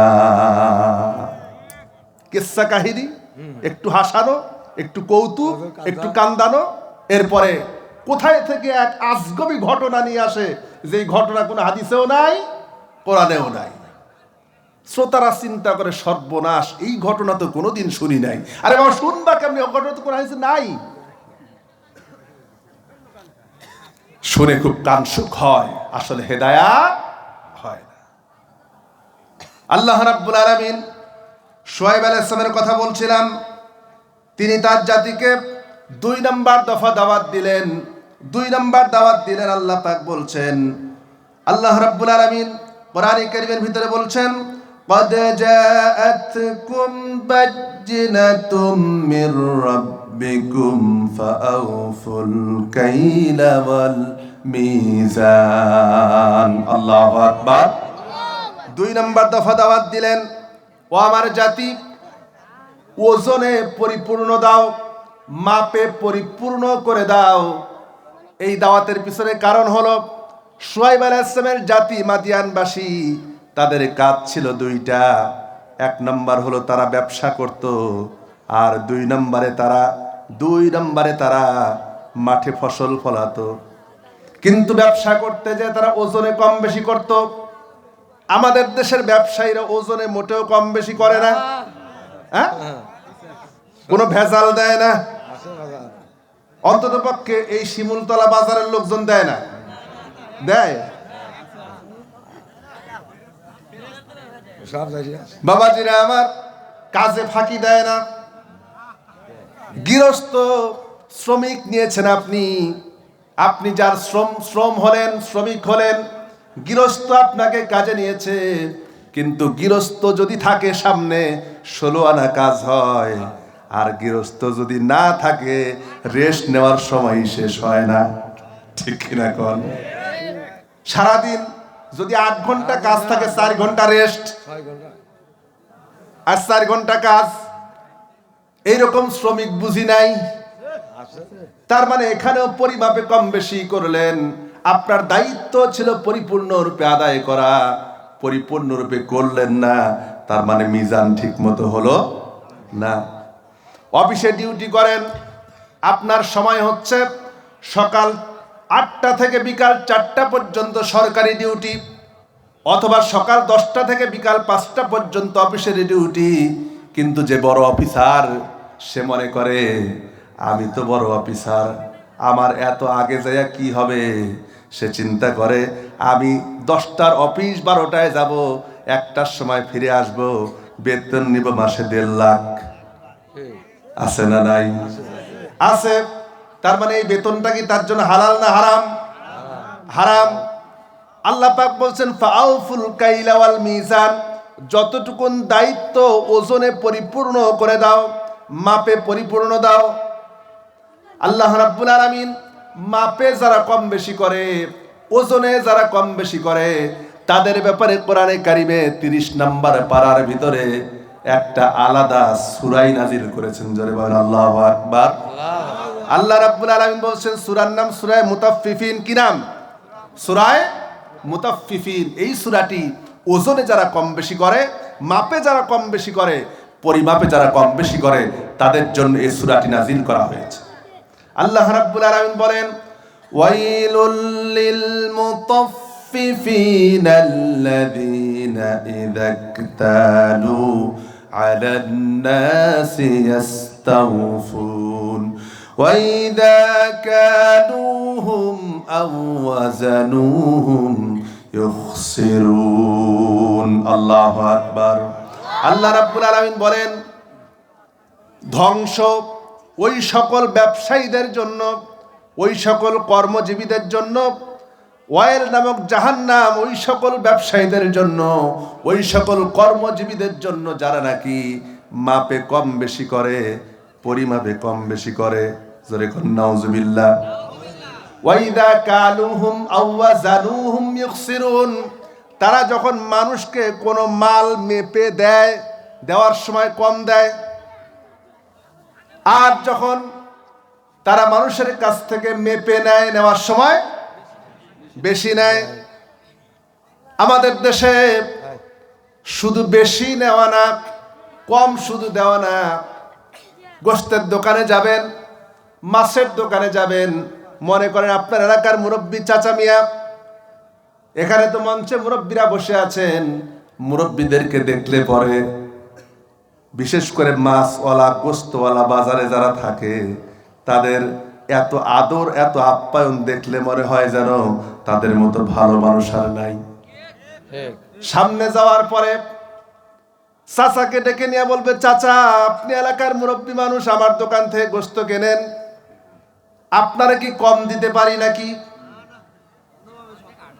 1 কেজি মাপ দিয়া তারপরে প্রয়োজনে আরো 2-4 পিস ধরে দিয়া বলবে চাচা দোয়া করে দিয়েন, এটা ধরে দিলাম আপনার জন্য। চাচা মনে করলো আহারে গোস্তওয়ালা কত ভালো মানুষ, আমারে কত ভালোবাসে, কত মহব্বত করে। কিন্তু যদি চাচা মিয়া যদি আরেক দোকানে যায় মাপ দেয়, দেখা যায় 1 কেজিও পড়ে না। ঠিক কিনা কোন? এরকম ব্যবসায়ী নাই? আছে। তারপরে আপনি বাজারে যাবেন মাল বিক্রি করার জন্য, 1 মণ ধান নিয়ে গেলেন, 1 মণ পেঁয়াজ নিয়ে গেলেন, 1 মণ রসুন নিয়ে গেলেন। এমন কিছু ব্যাপারী আছে আপনার কাছ থেকে সবকিছু দাম দর প্রয়োজনে 50 টাকা দাম বেশি বলে নেবে, তারপরে মাপ দিতে যায়া 1 মণ জিনিস আপনি প্রয়োজনে 41 কেজি ধলতা সহ নিয়ে যাবেন, তারপরে এমন মাপ দেওয়া দেবে 1 মণ জিনিসে 35 কেজি বানায় দেবে। এরকম ব্যবসায়ী সমাজের মধ্যে আছে না নাই?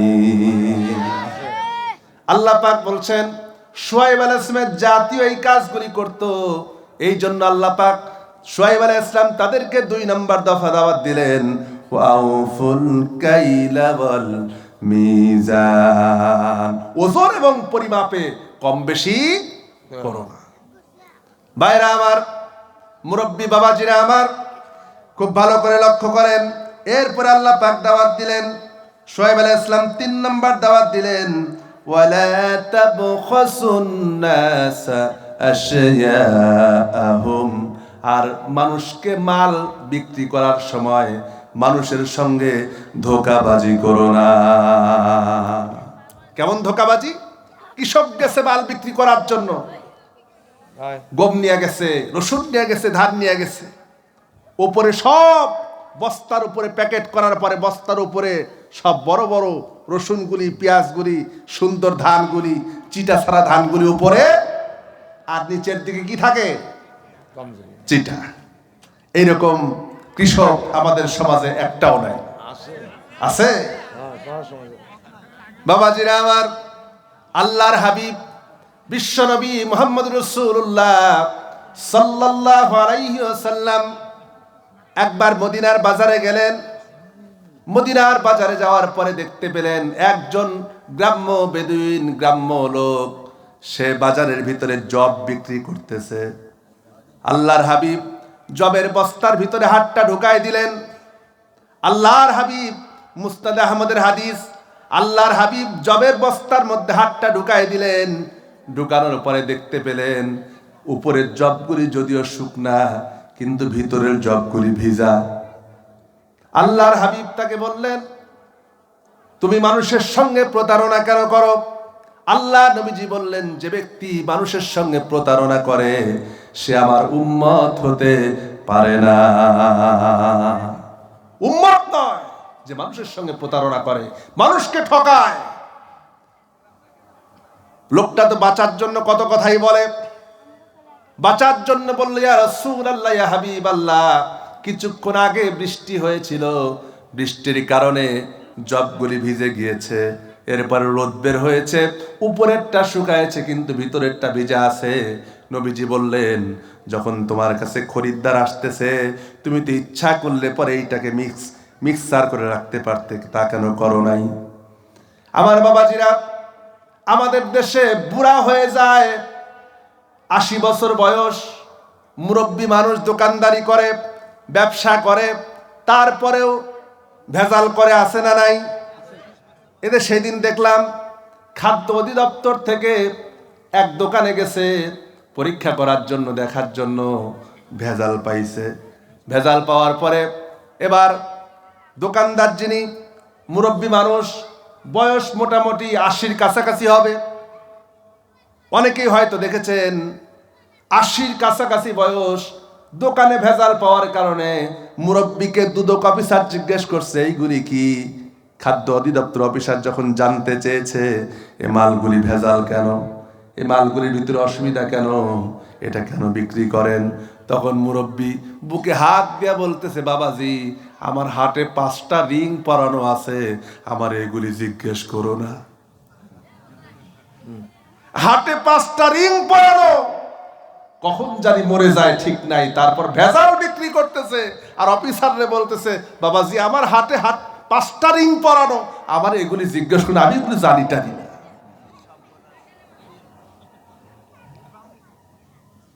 বাবাজিরা আমার, বয়স হয়ে যাওয়ার পরেও যারা মানুষের সঙ্গে প্রতারণা করে, ধোঁকাবাজি করে, সে মানুষের উপরে জুলুম করে, আল্লাহ তাদেরকে কখনো হেদায়েত দান করেন। আল্লাহ রাব্বুল আলামিন কোরআনে কারীমের ভিতরে বলেছেন, আল্লাহু লা ইয়াহদিল কওমান যালিমিন।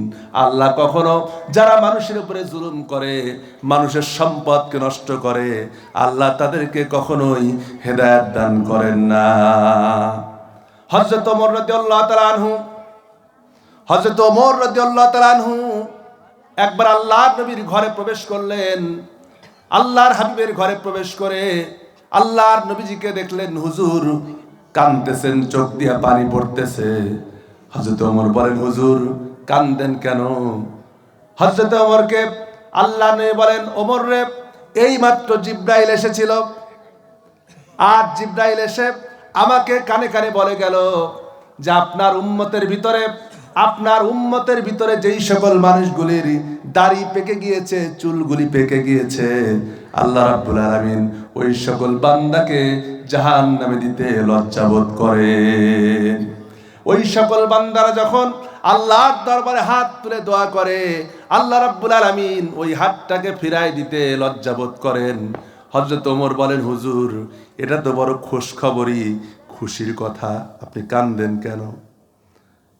আল্লাহ নবী বলেন, ওমর রে, কাঁদতেছি এই জন্য কান্দি, যেই সকল মুরব্বী উম্মতদেরকে আল্লাহ রাব্বুল আলামিন এত বেশি সম্মান করেন, এত মহব্বত করেন, এত ভালোবাসেন, কিন্তু আমার উম্মতের ভিতরে এইরকম কিছু মুরব্বী আছে, মুরব্বী হয়ে যাওয়ার পরেও, চুলদারি পেকে যাওয়ার পরেও আল্লাহ পাকের নাফরমানি করতে তাদের মনে বাঁধে না।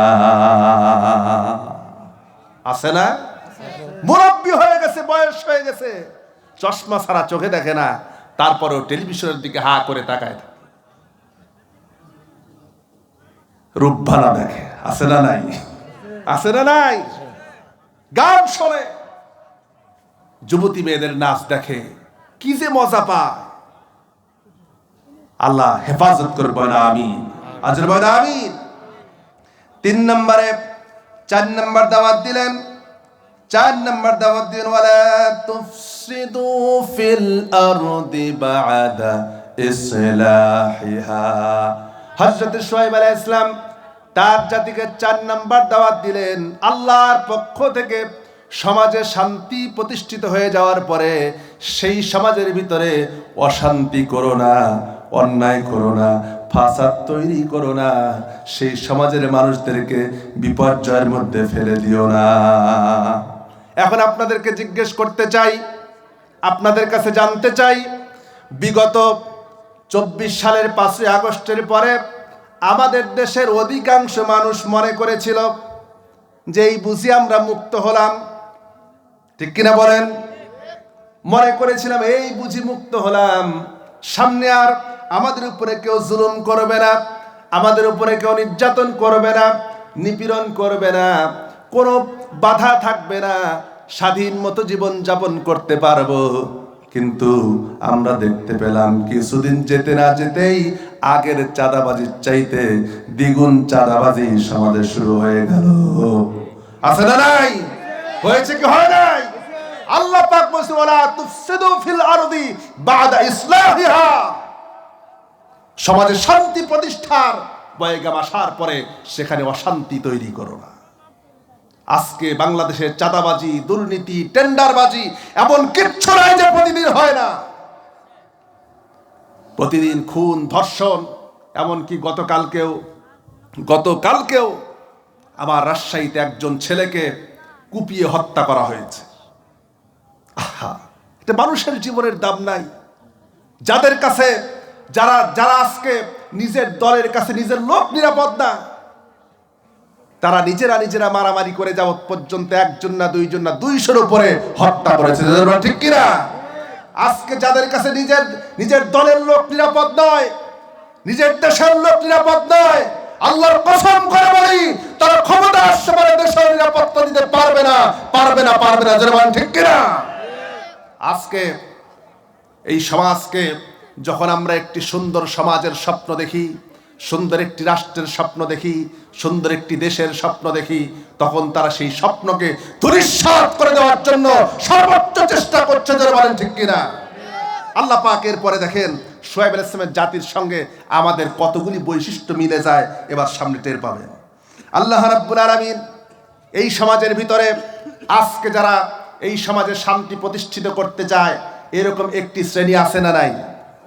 একটি বৈষম্যহীন বাংলাদেশ গড়তে চায়, সুখী সমৃদ্ধ বাংলাদেশ গড়তে চায়, দুর্নীতিমুক্ত বাংলাদেশ গড়তে চায়, এইরকম একটি গোষ্ঠী সমাজে আছে না নাই? আছে। কিন্তু এই যারা ইসলাম দিয়ে শাসন করতে চায়, কোরআন দিয়ে শাসন করতে চায়, আল্লাহর বিধান আল্লাহর জমিনে প্রতিষ্ঠিত করতে চায়, তারা যখন মানুষের কাছে দাওয়াত নিয়ে যায়, সেই মানুষের মুক্তির জন্য যে দাওয়াত নিয়ে যায়, তখন সেই দাওয়াতের পথে বাধা দেওয়ার জন্য কিছু লোক সমাজে আছে না নাই? আচ্ছা, আল্লাহ পাক সেই কথাই পরবর্তী আয়াতে আল্লাহ পাক বলছেন। আল্লাহ রাব্বুল আলামিন বলেন, ওয়ালা তাকউদু বিকুল্লি সিরাতিন তুইদুনা ওয়া তাসুদ্দুনা আন সাবিলিল্লাহি মান আমানা বিহি ওয়া তাবগুনাহা ইওয়াজা। আল্লাহু আকবার। আল্লাহ পাক বলছেন, আমার ইমানদার বান্দাগুলি যারা নাকি সমাজে শান্তি প্রতিষ্ঠার জন্য লোকের দ্বারে দ্বারে দাওয়াত নিয়ে যায়, তাদের উপরে সন্ত্রাসী করো না, সন্ত্রাসী হামলা করো না, তাদের উপরে রাস্তায় বসে থেকে তাদেরকে পথে বাধা সৃষ্টি করো না। কার কথা? আল্লাহ পাকের কথা। শুআয়ব আলাইহিস সালামের জাতি যখন তার উপরে যারা ঈমান আনলো, তারা যখন দাওয়াত দিতে গেল, তখন যারা ঈমান আনলো না তার রাস্তায় বসে থাকতো, দেখি কোন ঈমানদারটা এই রাস্তা দিয়ে যায়, কে যায় তারে ধরবো এবং তার সম্পদ লুণ্ঠন করব, তাকে যা খুশি তাই করব, অপমান করব, অপদস্থ করব। এই কাজগুলি তারা করত। আজকেও বাংলাদেশে কোরআনের দাস দেওয়া হবে, সেখানে পর্যন্ত বাধা দেওয়া হয়, ঠিক কিনা? একদল কোরআনের দাস দেওয়ার জন্য মসজিদে যাবে, সেখানে রাস্তায় দাঁড়িয়ে থেকে দেখে যে কে আসতেছে কোরআনে কারিমের দাস দেওয়ার জন্য, তাকে বাধা দাও। আছে না নাই? আল্লাহ পাক বলেন ওয়াতাবকুনাহা ইওয়াজা, আর বাঁকা পথ অবলম্বন করো না, বক্র পথ অবলম্বন করো না। তোমরা মনে করো না যে বাঁকা পথ অবলম্বন করে, বক্র পথ অবলম্বন করে ক্ষমতায় যাওয়ার যতই স্বপ্ন দেখো না কেন, সেই স্বপ্ন কোনোদিন পূরণ হবে না, ঠিক কিনা? বাবাজিরা আমার, আল্লাহ রাব্বুল আলামিন এর পরে বলছেন তাদের মধ্যে যারা ঈমান আনলো, ঈমান আনার পরে নির্যাতনের সম্মুখীন হলো, বাধার সম্মুখীন হলো, বাধার সম্মুখীন হয়ে তারা যখন হতাশ হয়ে পড়ে, আল্লাহ পাক এবার তাদেরকে সান্ত্বনা দিচ্ছেন। সান্ত্বনা দিয়ে আল্লাহ পাক বলছেন ওয়া ইন কানা তাইফাতুম মিনকুম আমানু বিল্লাযী উরসিলতু বিহি ওয়া তাইফাতুল লাম ইউমিনু ফাসবির হাত্তা ইয়াহকুমুল্লাহু বাইনানা। আল্লাহু আকবার। আল্লাহ পাক বললেন তোমরা যারা ঈমান এনেছো, তোমরা যারা কি করেছো? ঈমান এনেছো, সমাজে শান্তি প্রতিষ্ঠিত করতে চাও, রাষ্ট্রে শান্তি প্রতিষ্ঠিত করতে চাও, আর যারা ঈমান আনে নাই, সমাজে আল্লাহর বিধান দিয়ে রাষ্ট্র চালাতে চায় না, আল্লাহর বিধান দিয়ে সমাজ চালাতে চায় না, তাদের ব্যাপারে তোমরা ধৈর্য ধারণ করো, আল্লাহ অবশ্যই তোমাদের মধ্যে ফায়সালা করে দেবে।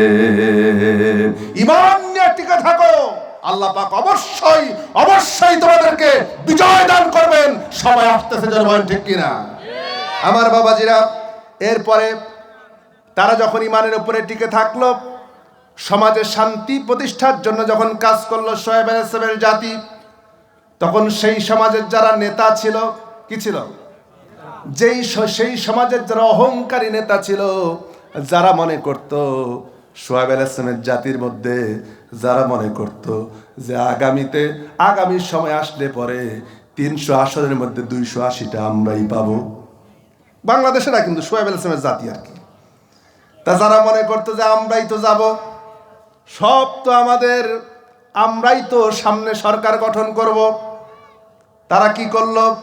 তাদের বক্তব্য হলো, তারা বলল ক্বালাল মালাউল্লাযীনা ইসতাকবারু মিন কওমিহি লানুখরিজান্না ইয়া শুআইব ওয়াল্লাযীনা আমানু মা'আক মিন ক্বরয়াতিনা আও লাতাউদুন্না ফী মিল্লাতিনা ক্বালা আওয়ালাউ কুন্না কারিহিন। আল্লাহু আকবার।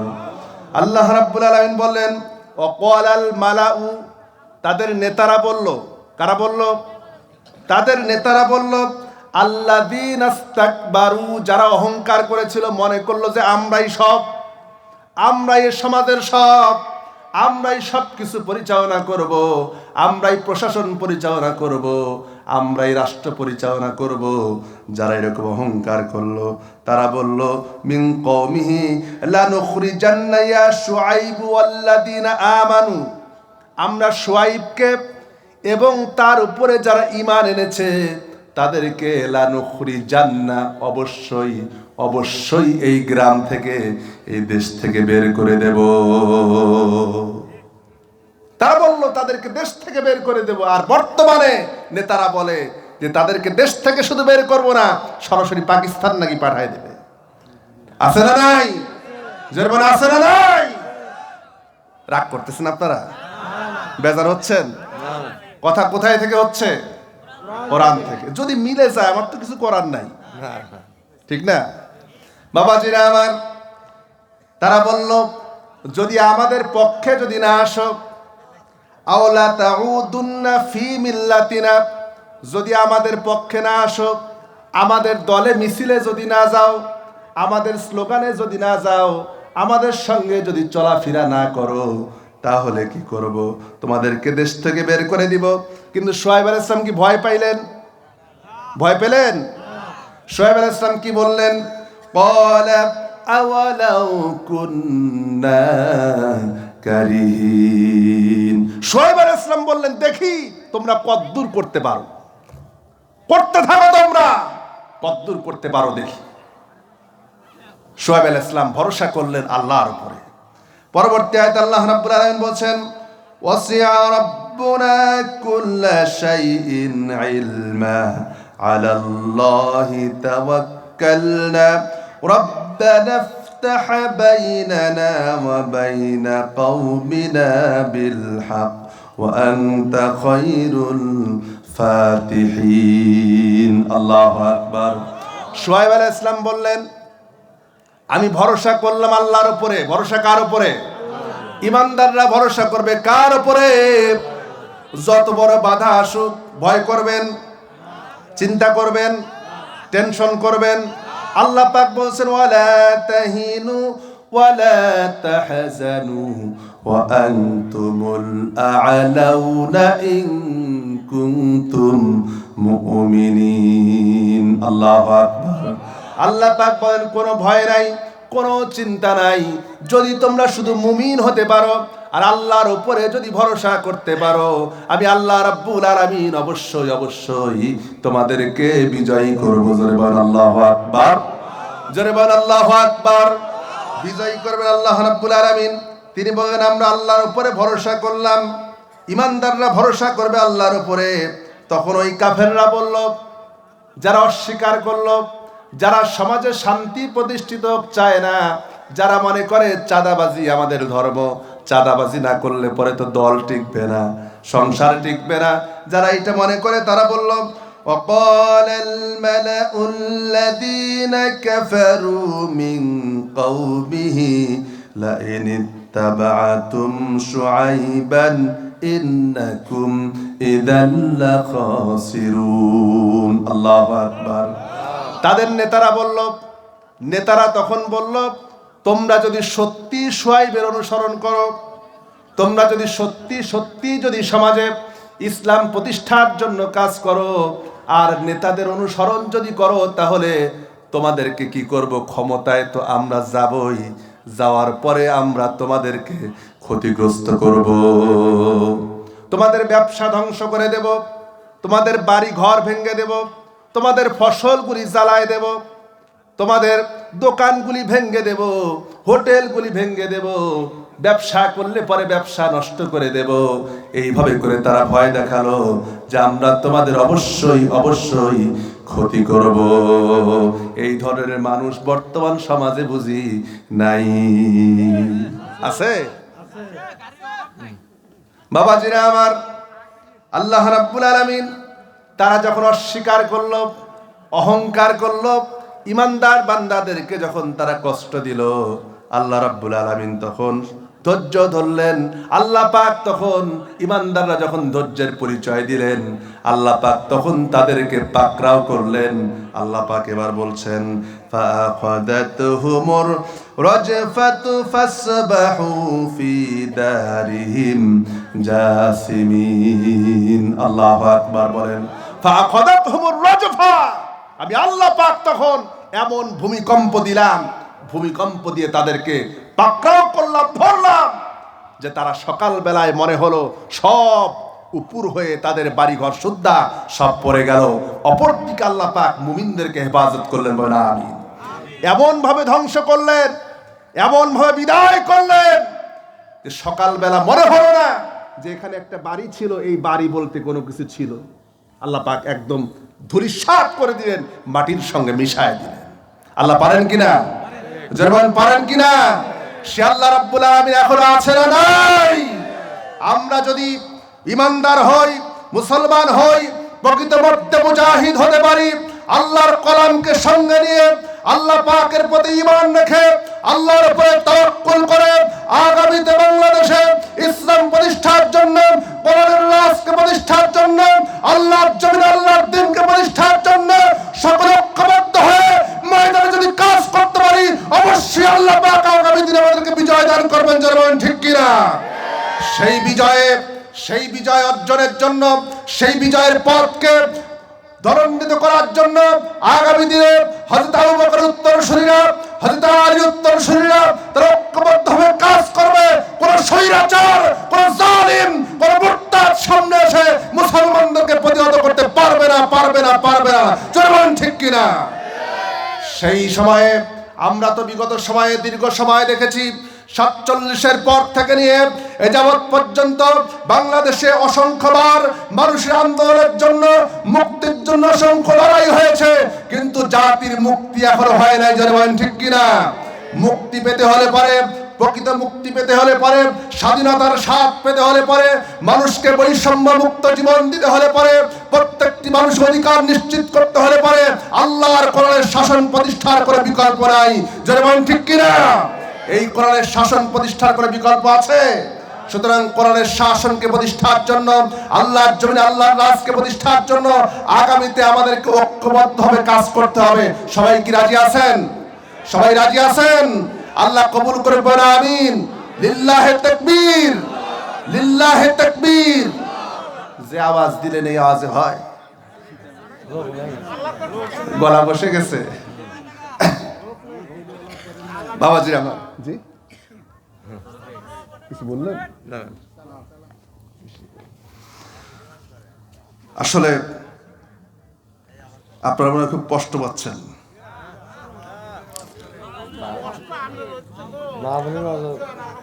বাবাজিরা আমার, এরপরে আসেন আল্লাহ রাব্বুল আলামিন এরপরে 3 নম্বরে 5 নম্বরে যে শব্দ দিয়ে আল্লাহ পাক ভূমিকম্পকে বুঝিয়েছেন তা হলো খসফা। শব্দের নাম হলো খসফা। এই খসফা দিয়ে আল্লাহ রাব্বুল আলামিন ভূমিকম্পকে বুঝিয়েছেন। এই খসফা নামক ভূমিকম্প আল্লাহ পাক দিয়েছিলেন কারুনের উপরে। জোরে বলেন কার উপরে? কারুনের উপরে।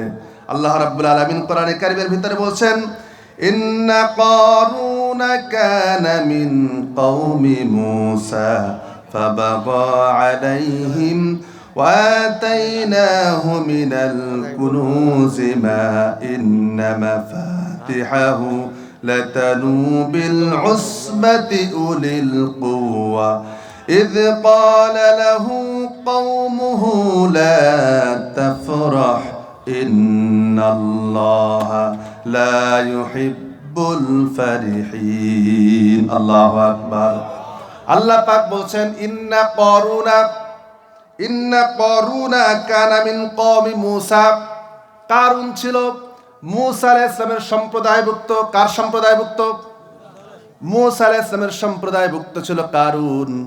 আল্লাহ পাক তাকে এত সম্পদ দান করেছিলেন, অধিকাংশ মুফাসসিররা বলেছেন কারুন ছিল মূসা আলাইহিস সালামের চাচাতো ভাই। কি ছিল? মূসা আলাইহিস সালামের চাচাতো ভাই ছিল কারুন। আল্লাহ পাক তাকে এত বেশি সম্পদ দান করেছিলেন, এত বেশি সম্পদ দিয়েছিলেন, যে সম্পদ সম্পর্কে আল্লাহ পাক বলেন ইন্না মাফাতিহাহু লাতানু বিল উসবাতি উলিল কুওয়া। আল্লাহ পাক বলেন তার সম্পদের সিন্ধুকের চাবিগুলিকে বহন করার জন্য একদল শক্তিশালী যুবকের জন্য কষ্টসাধ্য হয়ে যেত। একদল শক্তিশালী যুবক, যারা প্রচন্ড শক্তি রয়েছে, এরকম শক্তিশালী যুবকদের জন্য তার চাবিগুলিকে বহন করা কষ্টসাধ্য হয়ে যেত। জোরে বলেন আল্লাহু আকবার। এত সম্পদ আল্লাহ পাক তাকে দান করেছিলেন। শুধু তাই না, আমরা অতিরিক্ত কিছু বলবো না, কোরআনে যতটুকু আছে ততটুকু। আল্লাহ রাব্বুল আলামিন এরপরে কারুনকে এত সম্পদ দিলেন। বর্তমান পৃথিবীর সর্বশ্রেষ্ঠ ধনী বলা হয় এলন মাস্ককে। এলন মাস্ক সবচেয়ে বড় ধনী, কিন্তু কোরআনে কারীম গবেষণা করে রিসার্চ করে যতটুকু পেয়েছি, যদি এই বাংলাদেশের পৃথিবীর বর্তমান শ্রেষ্ঠ ধনী এলন মাস্ককে, এরকম হাজারো এলন মাস্ককে যদি এক জায়গায় করা যায়, তারপরেও কারুনের সম্পত্তির সমান হবে না। আল্লাহ এত সম্পদ আল্লাহ পাক তাকে দান করেছিলেন। এই সম্পদগুলি দেওয়ার পরে আল্লাহ রাব্বুল আলামিন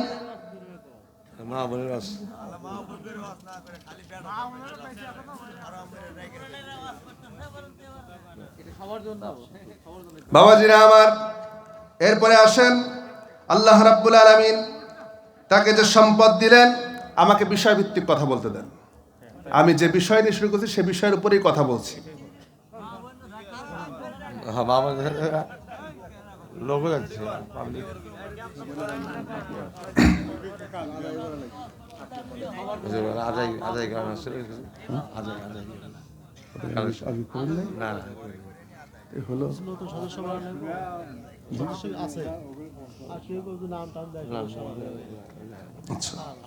যাচ্ছি আল্লাহ রাব্বুল আলামিন এবার বলছেন যে এতগুলি সম্পদ দেওয়ার পরে আল্লাহ পাক তাকে যে সম্পদ দিলেন, এই সম্পদ দেওয়ার পরে আল্লাহ পাক তাকে শুধু সম্পদ দিয়েই ক্ষান্ত হলেন না, সম্পদ দেওয়ার পরে আল্লাহ পাক তাকে বললেন এবার এই সম্পদ দিয়ে আখিরাতকে তালাশ করো। কি করো? আখিরাতকে তালাশ করো। মুসলমানদের জন্য এই দুনিয়ায় সম্পদের দরকার আছে না নাই? আছে না নাই? অনেকেই মনে করে যে না, মুসলমানদের সম্পদ দরকার নাই, টাকা পয়সার দরকার নাই। না, সম্পদ বেশি হওয়া এটা দোষের না, সম্পদের প্রতি লোভ থাকা এটা হচ্ছে দোষের। লোভ এক জিনিস আর সম্পদ উপার্জন করা আলাদা জিনিস, দুটি এক পাল্লায় মাপা যাবে না। আল্লাহ রাব্বুল আলামিন বান্দার জন্য কোরআনে কারিমে শ্রেষ্ঠ দোয়া যেটা শিখিয়েছেন, সেই দোয়াটা কি? পড়েন সবাই আমার সাথে, রব্বানা আতিনা ফিদ দুনিয়া হাসানাতাও ওয়া ফিল আখিরাতি হাসানাতাও ওয়া কিনা আযাবান নার। আয় আল্লাহ, আমাকে দুনিয়ার কল্যাণ দান করো, দুনিয়ার কল্যাণ দান করো, ওয়া ফিল আখিরাতি হাসানা, আর আখিরাতের কল্যাণ দান করো, ওয়া কিনা আযাবান নার, আর আমাকে জাহান্নামের কঠিন আযাব থেকে বাঁচাইয়া দাও। দুনিয়ার কল্যাণ কাকে বলে? দুনিয়ার সম্পদ আল্লাহ পাক যেটা দিবেন এটাই হচ্ছে দুনিয়ার কল্যাণ। আল্লাহ মানুষকে সম্পদ দান করেন, এই সম্পদ দেওয়ার মালিককে, সম্পদকে ছিনায় নেওয়ার মালিককে। আল্লাহ ইচ্ছা করলে পরে যত বড় সম্পত্তির মালিক হন না কেন, আল্লাহ ইচ্ছা করলে পরে ক্ষণিক সময়ের ভিতরে সমস্ত সম্পদ ছিনায় নিতে পারেন। পারেন না? এখন সম্পদ আছে, সম্পদের অহংকার করো না। সম্পদ আছে, এই সম্পদ দিয়া বড়াই করো না, অহংকার করো না, বরং তার থেকে আল্লাহর রাস্তায় কিছু খরচ করো। আল্লাহ রাব্বুল আলামিন কারুনকে যখন বললেন, হযরত মূসা আলাইহিস সালাম তাকে দাওয়াত দিলেন, আবতাগি ফীমা আতাকাল্লাহু দারাল আখিরাতা ওয়া লা তানসা নাসীবাকা মিনাদ দুনিয়া ওয়া আহসিন কামা আহসানাল্লাহু ইলাইক। আল্লাহ পাক বলেন, আল্লাহ পাক কানুনকে বললেন, আল্লাহ তোমাকে যে সম্পদ দিয়েছেন, এই সম্পদ দ্বারা এখন আখিরাতের কল্যাণ তালাশ করো। কি করো? আখিরাতের কল্যাণ তালাশ করো। সম্পদ দিয়েছেন তার মানে আখিরাতের কল্যাণ তালাশ করতে, যে এটা না যে সমস্ত সম্পদ সব বিলায় দাও, তা কিন্তু না। ওয়ালা তানসা নাসীবাকা মিনাদ দুনিয়া, বরং তোমার দুনিয়ার যে অংশ আছে এটাকেও ভুলে যেও না। দুনিয়ার অংশটা রাখো, তোমার জন্য যেটা প্রয়োজন, প্রয়োজনীয়টা রেখে বাকিটা আল্লাহ রাস্তায় খরচ করে দাও, দান করে দাও। আল্লাহ পাক বলেন, ওয়াহসিন কামা আহসানাল্লাহু ইলাইক। আল্লাহ পাক বলেন, আল্লাহ পাক তোমার উপরে যেভাবে করে রহম করেছেন, সম্পদ দিয়েছেন, তোমার উপরে যেভাবে করে কল্যাণ করেছেন, তুমি অনুরূপভাবে মানুষের উপরে কল্যাণ করো, মানুষকেও দান করো, মানুষের উপরে কল্যাণকামী হও। আল্লাহ রাব্বুল আলামিন যখন তাকে এই অর্ডার করলেন, অর্ডার করার পরে সে অহংকারী হয়ে গেল। অহংকারী হয়ে জবাব দিল, সে বলল, ক্বালা ইন্নামা উতিতুহু আলা ইলমিন ইনদি আওয়ালাম ইয়ালাম আন্নাল্লাহা ক্বাদ আহলাকা মিন ক্বাবলিহি মিনাল কুরুনি মান হুয়া আশাদ্দু মিনহু কুওয়া। আল্লাহ পাক বলেন, তখন কারুন অহংকার করে বলল যে এই সম্পদ আমি তো নিজের জ্ঞান দিয়ে নিজের মেধা দিয়ে উপার্জন করেছি, এই সম্পদ আমি কেন গরিবদের মধ্যে দান করব? আমি কেন দান করব? এই সম্পদটা আমার কষ্টোপার্জিত সম্পদ, আমি আমার মেধা দিয়ে, আমি আমার জ্ঞান দিয়ে সম্পদকে উপার্জন করেছি, এই সম্পদ আমি দেব না। সম্পদ সে দিতে চাইল না, আল্লাহর রাস্তায় খরচ করতে চাইল না, আখিরাতের জন্য দিতে চাইল না, কৃপণতা করলো এখানে। আল্লাহ পাকের হাবিব বলেছেন প্রত্যেক দিন আল্লাহ পাক একজন বান্দার জন্য আকাশ থেকে 2 জন ফেরেশতা অবতরণ করেন। আর ওই ফেরেশতাদের মধ্যে যে বান্দা দানশীল, যে বান্দা আল্লাহর রাস্তায় খরচ করে, আল্লাহর রাস্তায় দিতে কার্পণ্য করে না, কোরআনের মাহফিল, তাফসীর মাহফিল, ইসলামের জন্য, দ্বীনের জন্য দিতে যারা কার্পণ্য করে না, ওই সকল বান্দাদের জন্য ওই 2 জন ফেরেশতা সন্ধ্যা পর্যন্ত তাদের জন্য আল্লাহর কাছে মাগফিরাতের দোয়া করতে থাকে আর বলে, রব্বুল আলামিন তোমার এই বান্দার সম্পদের মধ্যে বরকত দিয়া দাও। আজ যখন কেউ কার্পণ্য করে, আল্লাহর রাস্তায় সম্পদকে দিতে চায় না, আল্লাহর রাস্তায় খরচ করতে চায় না, ওই সময় ওই ফেরেশতা দোয়া করে, আল্লাহ তুমি এই বান্দার যতটুকুন সম্পদ দিয়েছো এই সম্পদগুলিকে ধ্বংস করে দাও। এই জন্য কৃপণতা করে না। মুমিন কখনো কৃপণ হয় না। মুমিন কি হয় না? কৃপণ হয় না। আল্লাহর হাবিব বলেছেন, মানুষের মনের মধ্যে ঈমান আর কৃপণতা, এই 2টা জিনিস একসঙ্গে বসবাস করতে পারে না। হৃদয়ের মধ্যে কৃপণতা থাকবে আর সে নিজেকে ঈমানদার বলে দাবি করবে, এই 2টা জিনিস একসঙ্গে বসবাস করতে পারে না। হয় ঈমান থাকবে, না হয় কৃপণতা থাকবে, অথবা কৃপণতা দূর হয়ে যাবে, সে ঈমানদার হবে, তবেই সে পরিপূর্ণ মুমিন হবে। কিন্তু আমাদের অবস্থা হলো, আমরা আল্লাহর রাস্তায় খরচ করার ব্যাপারে বড্ড কৃপণতা দেখাই।